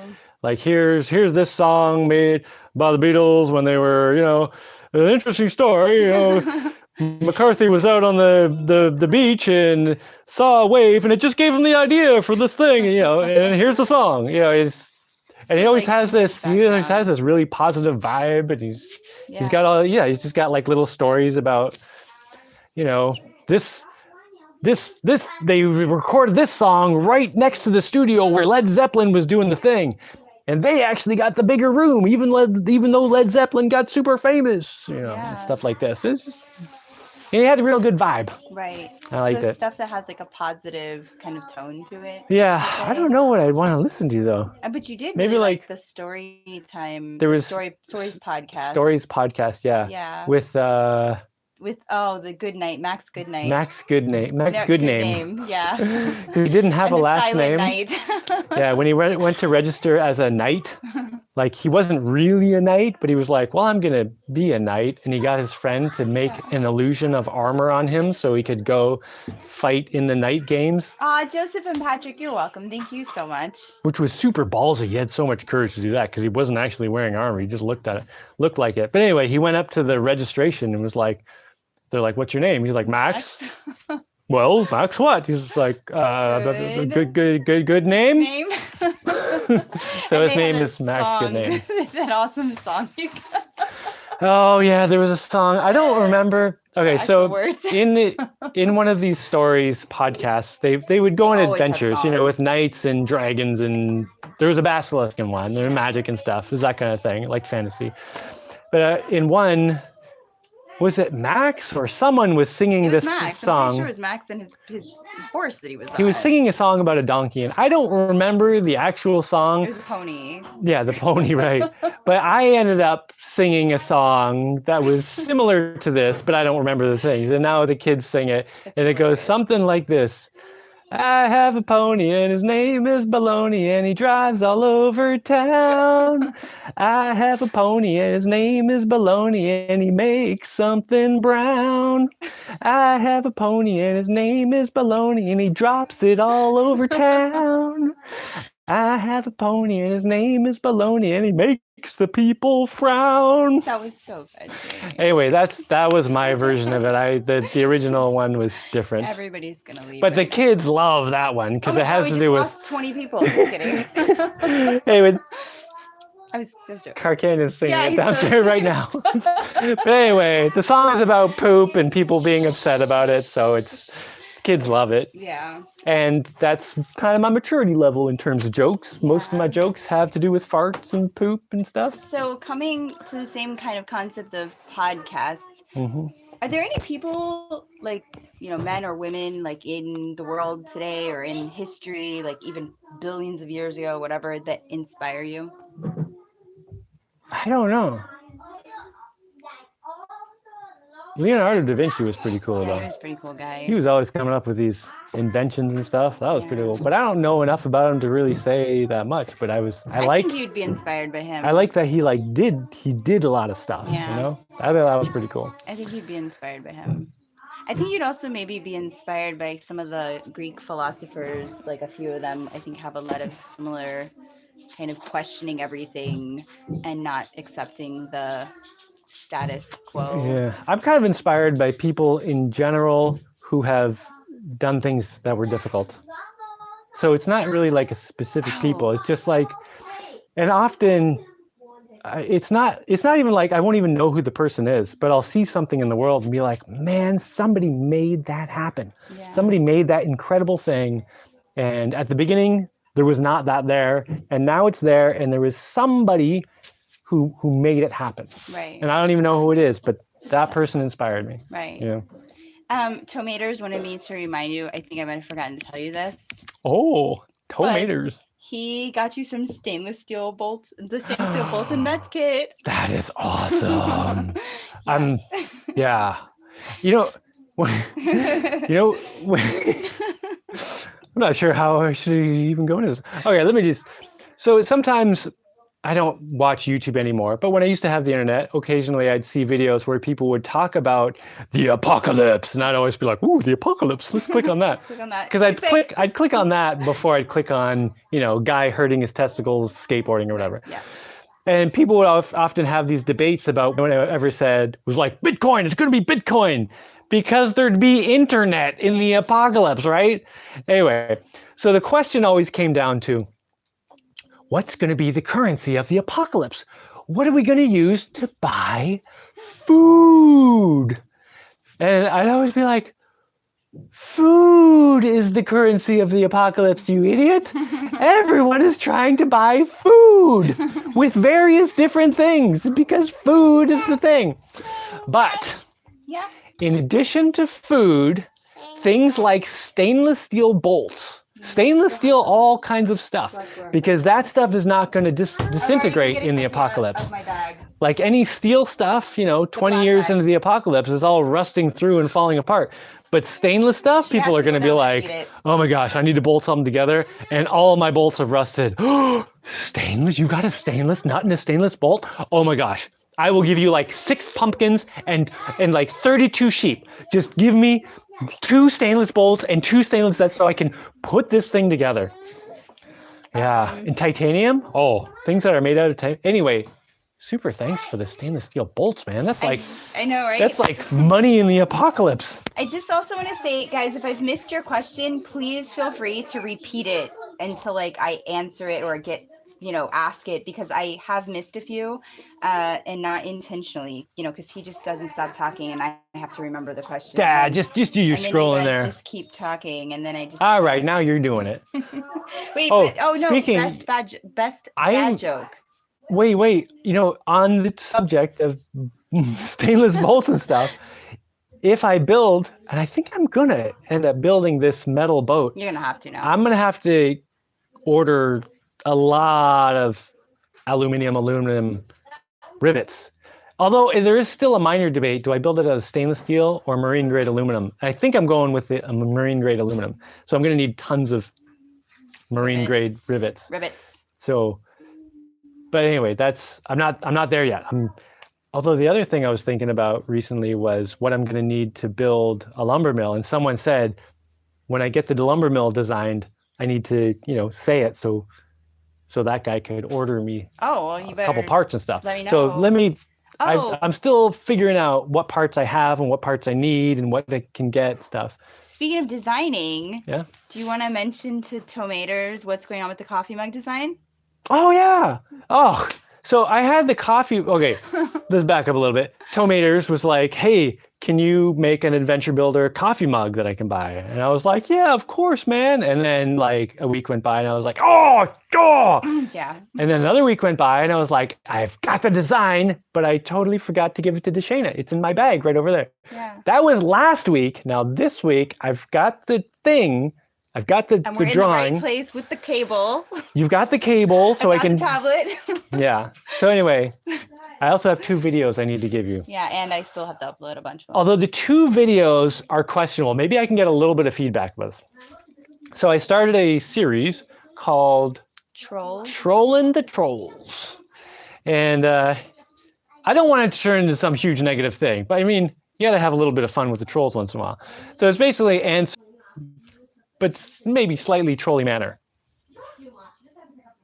How does that sound like a terrible idea? I'll let you know what comes up. Maybe I just need to put the videos up and then people can be like, yo, that was a little too much, man. You took it too far.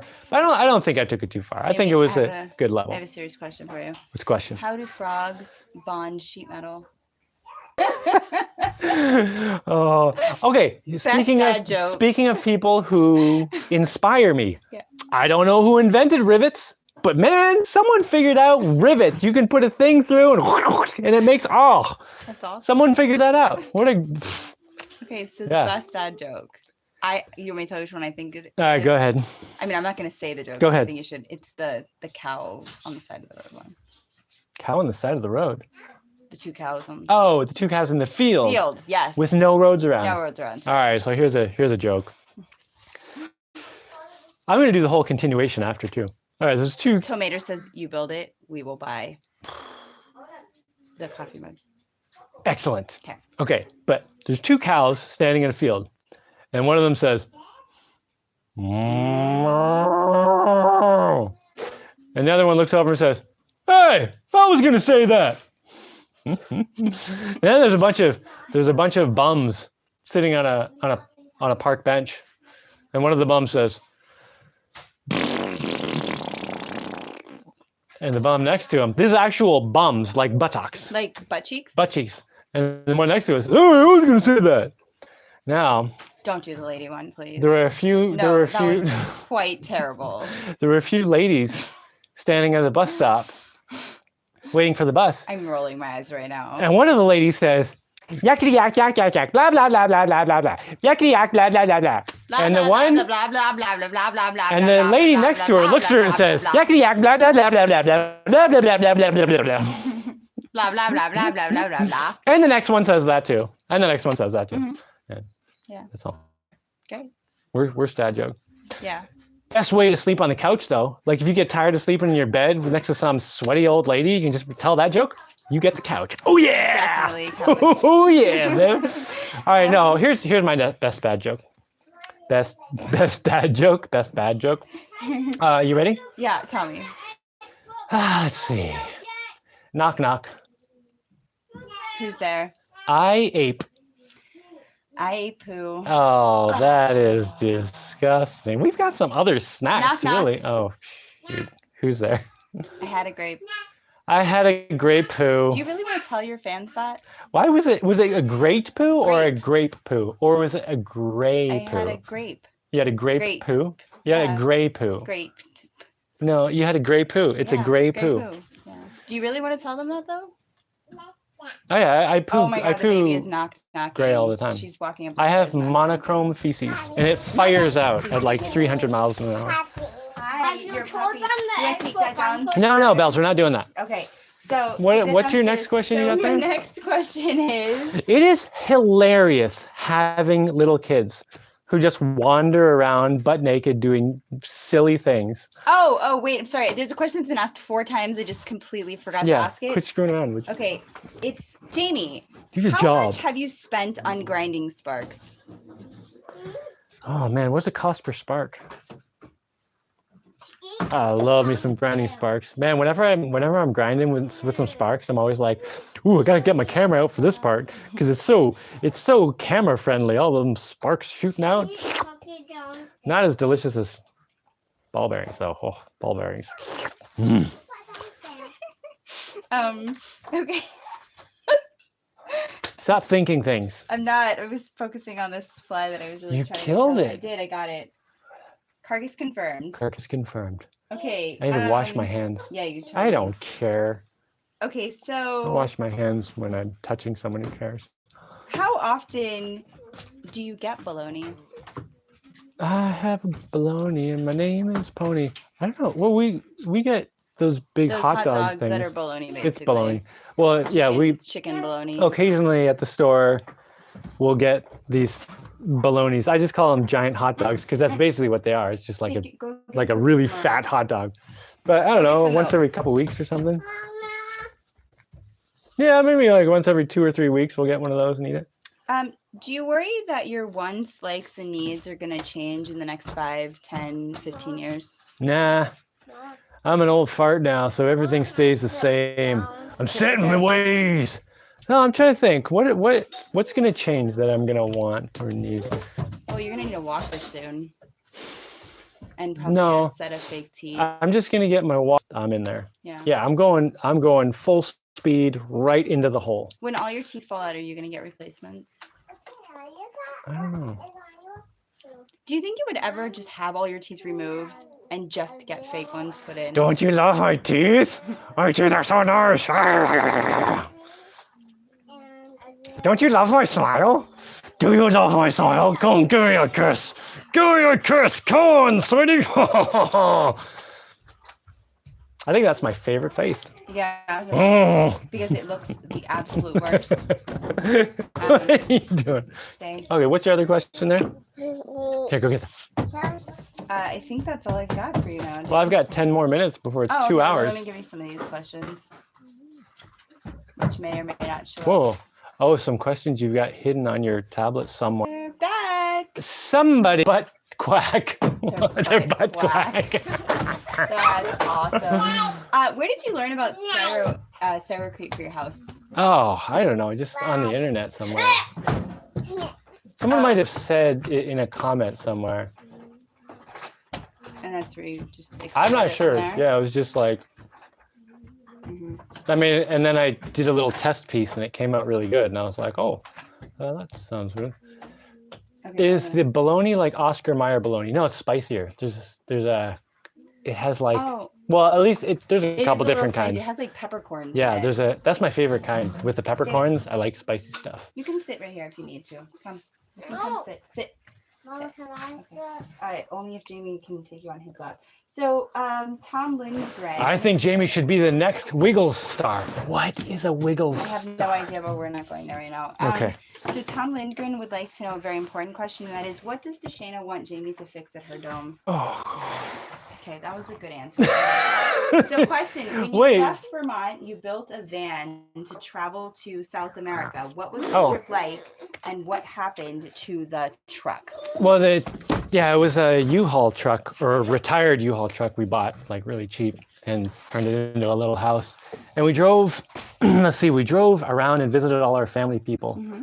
And then when we left, we flew Yeah. and got our stuff shipped from the truck. Yeah, we Who ended did up- consider driving it, but we didn't because it was so complicated. Oh, yeah, And getting the across all the kids and, borders like, and it was everything is just too much. ridiculous. So, Yeah, we were also, we weren't sure where we wanted. I wanted to go a little faster and try to figure out where we wanted to end up being. yeah. And then, what ended up happening to it? We it got sold. My dad sold it. Okay, good. Like, he went and cleaned it out for us and then sold it to some guys who wanted to start a I don't care what they want to do. They have it. Oh, that's cool. Yeah. It might be a food truck Yeah, right that's now. the thing. It could be a food truck That right would now. be cool. Yeah, they were super excited about it. Yeah, So, good. Yeah, but it became something cool. Yeah. I just don't know what. Well, I that's could- good. I could ask my daddy probably. You know, knows. my pickup truck, Truckosaurus, Yeah. I ended up selling it to a guy. You, like, sandblasted the whole thing, right? I don't know, but I sold it to a guy who was like just down the road, who was like, I was, talking to him, and I was like, yeah, I'm leaving soon. I'm gonna sell my truck. And he was like, oh man, I wish I had a truck like that. And I was like, you got $50. Yeah. And he was like, well, first I said 200. I was like, yeah, well, you got $200. I'll sell it to you right now. Yeah. And he was like, oh my God. And he was like, oh, I don't have $200. And I was like, you got 50? He's like, you sell me the truck for $50? And I was like, man, how much you want this truck? Yeah, true. So I sold it to him. And man, that guy got one of those sweet deals. That's the deal where it's like you end up getting a Corvette for like $20 because there was a divorce and something. Yeah, he was just there at the right time, and it was like, oh my gosh, I would love to have one of those. And it was like right when we were leaving, and I was like, I could just take this off my plate right now. I mean, yeah, I could get a few $1,000s for the truck probably, Yeah. but this guy really wants it, and yeah. That's cool. So it's like the two vehicles became something cool. Yeah, hopefully. Hopefully. And I saw that dude driving it around like the next day. He was Yeah. so excited. Yeah. Why no windmill yet? Oh, that's funny, because was it yesterday or the day before, I pulled out this windmill that I got for $20. It's only part of it. It's like the main housing with the generator and everything without the propeller blades on it. Oh, she And I got it for $20, I don't know, like Photo bomb. 6 years ago or something, just from a guy in a sailboat. He posted it on Facebook, want ads, whatever. And I was like, I'll take it. And I drove up to his, don't pull on that. And I drove up to the sailboat and just bought it right from boat to boat. And then it's been sitting kind of in my stuff for a few years. And the other day I pulled it out and, took it all apart. And the wires were cut off like right in there, so I couldn't even get to the wires. But I, got access to the wires, hooked up my little voltmeter, checked that it's actually producing electricity, hooked up a little motor to it, turned it with my hand to turn the motor. Like everything seems to be functioning with it. So, and it's a marine wind turbine, so it should be pretty high quality. I just need to build some propeller blades for it. Fix the wires a little, mount it on something, and then I can use it. It's only 200 watts. It's not a huge one. 400 watt peak, but it's rated for 200 watts continuous. I remember. But that's useful, I remember we talked about this many years ago, like around the time we were just getting to know how much we were gonna love each other. So you had pets growing up, right? Cats or something, Yeah. dogs, stuff like that. Cats, Cats, mostly, yeah, mostly, and you're kind of allergic to them. a little bit. Yeah. So have our The kids? thing is, like, I'm a lot less allergic since moving out to the wilderness. Yeah. Like, I can go up to a cat, it's not a big deal anymore. Right. Sorry. So have our kids shown any interest in having pets? Dude, they have like rabbits and chickens and what else they have? There's The all rabbits these. are totally like dogs. They're like. Oh yeah, physical. the Tell me about rabbits the are like rabbits. in and out of the house all the Yeah, you time. can call them and they'll come to you. Yeah, yeah. The rabbits are basically like little puppies. That don't bark. But they And do you bark have at you people. have baby rabbits in here Yeah, we somewhere have two downstairs. downstairs. Yeah. Yeah, the baby rabbits are so cute. But you know, I didn't finish the windmill thing. Oh, sorry. Sorry. Well, my island is actually two little islands next to each other, and on the one other island, which the little island kind of in front of my house, which faces the wind, I want to build like a Dutch windmill. Is that like, the one with the little palm trees on it? The island right in front of your house. there's only two I was islands just there, thinking. right okay, in the front little of my one. house. Yes. Yeah. I was thinking, where's the front of the house? But I want to build like a building, big windmill thing, like the Dutch windmills, or like in Nausicaa Valley of the Wind, Nausicaa of the Valley of the Wind. Right. I don't know if anyone's seen that movie, but it's a pretty cool movie. Actually, I like some of the characters more than I like the story. The story gets pretty bleak. Yeah, I would say it wasn't. But really crazy the about Valley of the story. Wind was really cool. They lived in this valley and they had all these big buildings of windmills, and the castle where the king lived was like a double tower big. Talking about pets.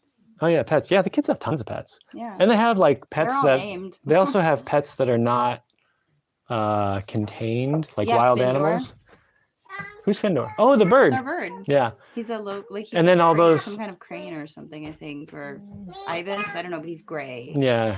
And Oh, you might want to help her dump that. But then there's hey, can also somebody help Eritrea, please? there's also all those Now. dart frogs. And Oh yeah, various the green dart frogs that we. various frogs. They're adopted. really pretty. Yeah, they're really cool. We've been seeing a lot of them more lately. I think Yeah, I they're saw one just becoming out more there. abundant. And they eat the bugs. They eat the bug larvae. Yeah, somebody was asking why did I bring them onto the island, and it was I- because of ants. Oh, that's right. I should Which get they're some. not eating the Oh. ones I want, but they eat termites. I observed them doing it Oh. actually. I even cut open the hole a bit more so more would come out, so they And could eat they- the, they the got frogs in could there? eat them. Yes. Dude, I might want some of those frogs. Yeah, I don't it's have a pretty termite cool. problem or anything, but like Yeah. I don't need to wait till I have one But before I you do get need the a frogs. supply of food that they can eat. Well, there's something there they can eat. I'm sure they can find some termites on my whole island. They can find some termites and some Yeah. mosquito larvae. If there's any Yeah. mosquito larvae around, they'll hop around in all the plants and stuff. They'll Yeah. eat that, right? Yeah, probably. Cut down on the bugs a little. And I think they lay their eggs in the pineapple plants because we had a That's pineapple funny. the other day and it had this orangish red goo stuff that looked kind of like fish eggs, and I think it was frog eggs. I'm pretty sure it was the green frogs too. Are you gonna ask what my social life looks like? Yeah. So another question is, what does Dude, your social life look like? I have like no You have 4 social life. kids. Yeah, I have You probably movie night kids. twice a week. I have movie night twice a week. Twice a kid. Twice a week. I don't know. Mostly it's just hanging out with my kids, but Mm. when I go to town, I sometimes visit some friends there. Yeah. But usually I'm in town. I don't want to spend that much time, screwing around. Not that it's screwing around visiting friends, but yeah, I don't have a super. Oh, Yep. I need to tighten that.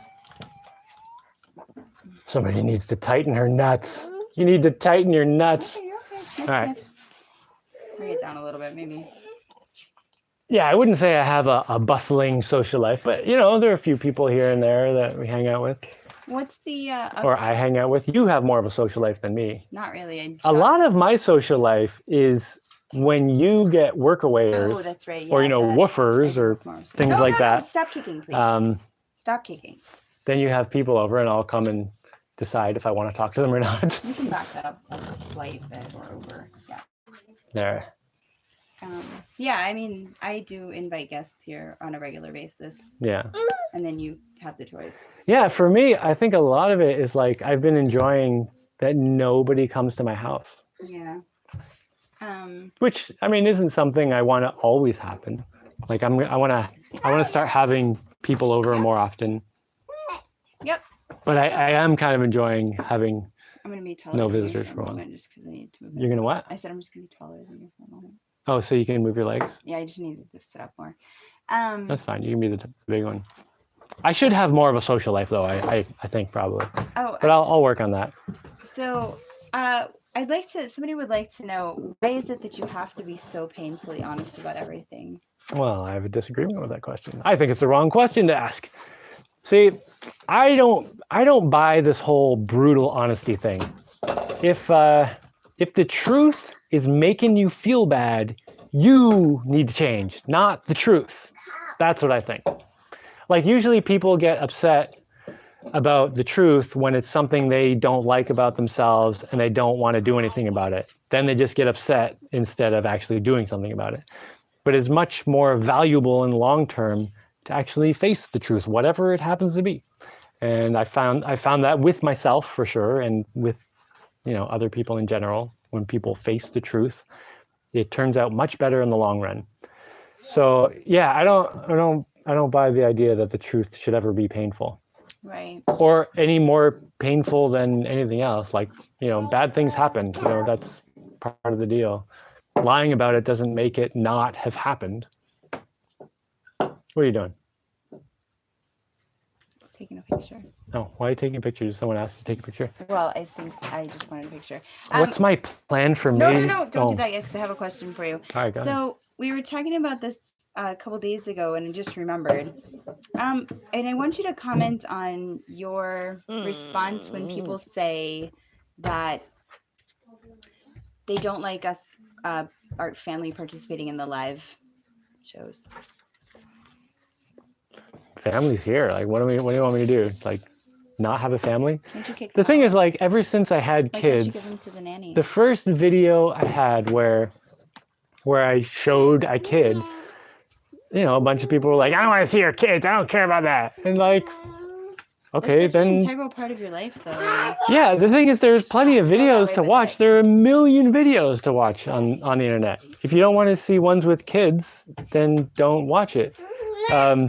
But there are also a lot of people, and this is one of the videos I made about the troll comments. There are a lot of people who really appreciate seeing my kids in videos, and they watch my videos with their kids, and I often get requests, can you have your kids in the videos more? So it's like, some people say, can you have your kids less? Some people say you can have your kids more. But I don't know.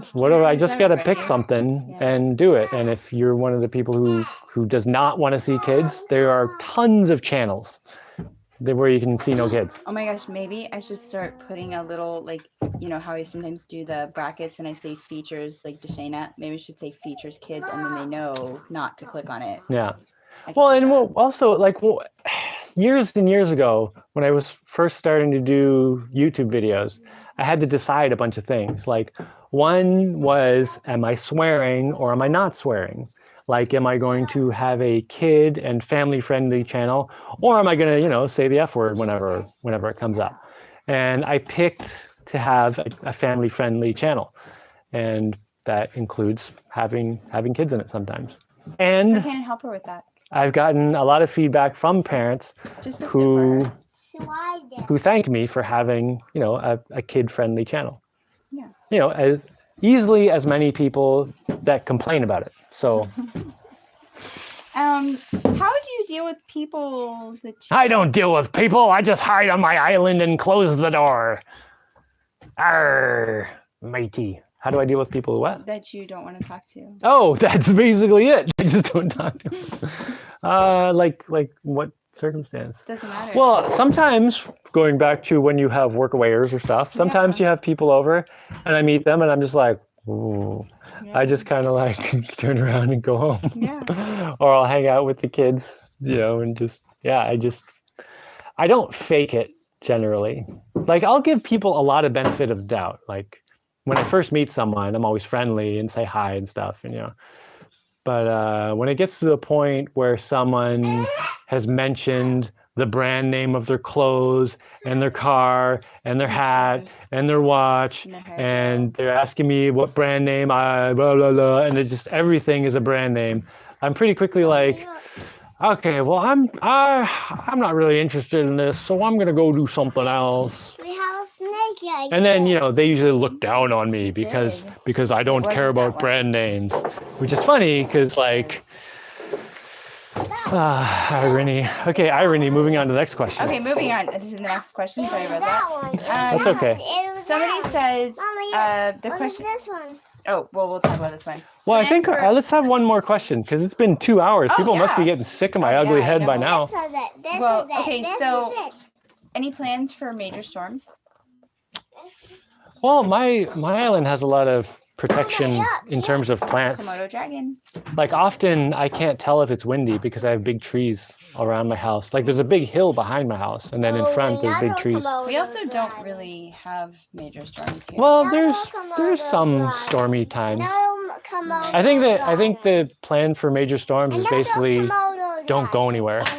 Like just stay in my house. Yeah, I think our kids need us. Yeah. Let's say goodbye. Yeah, bye. Bye. That's it. Bye. What? Wait, there's one more question. What was that? No. Oh. It was you would answer that one. I just had it up. So you should make a rebel brand name for people who don't care about brand names to have a brand to represent those views. Yeah. That's the Adventure Builders. Adventure Builder. I was actually thinking I should make like Adventure Builder brand stuff, which is all like super hardy, heavy duty, will last forever. Like you buy this pocket knife, it will last for your We're grandkids going and now. stuff. I'm turning All right. this off. You can All keep right. talking. Bye, I'm turning everybody. it off. Bye, guys. Thanks for joining us today.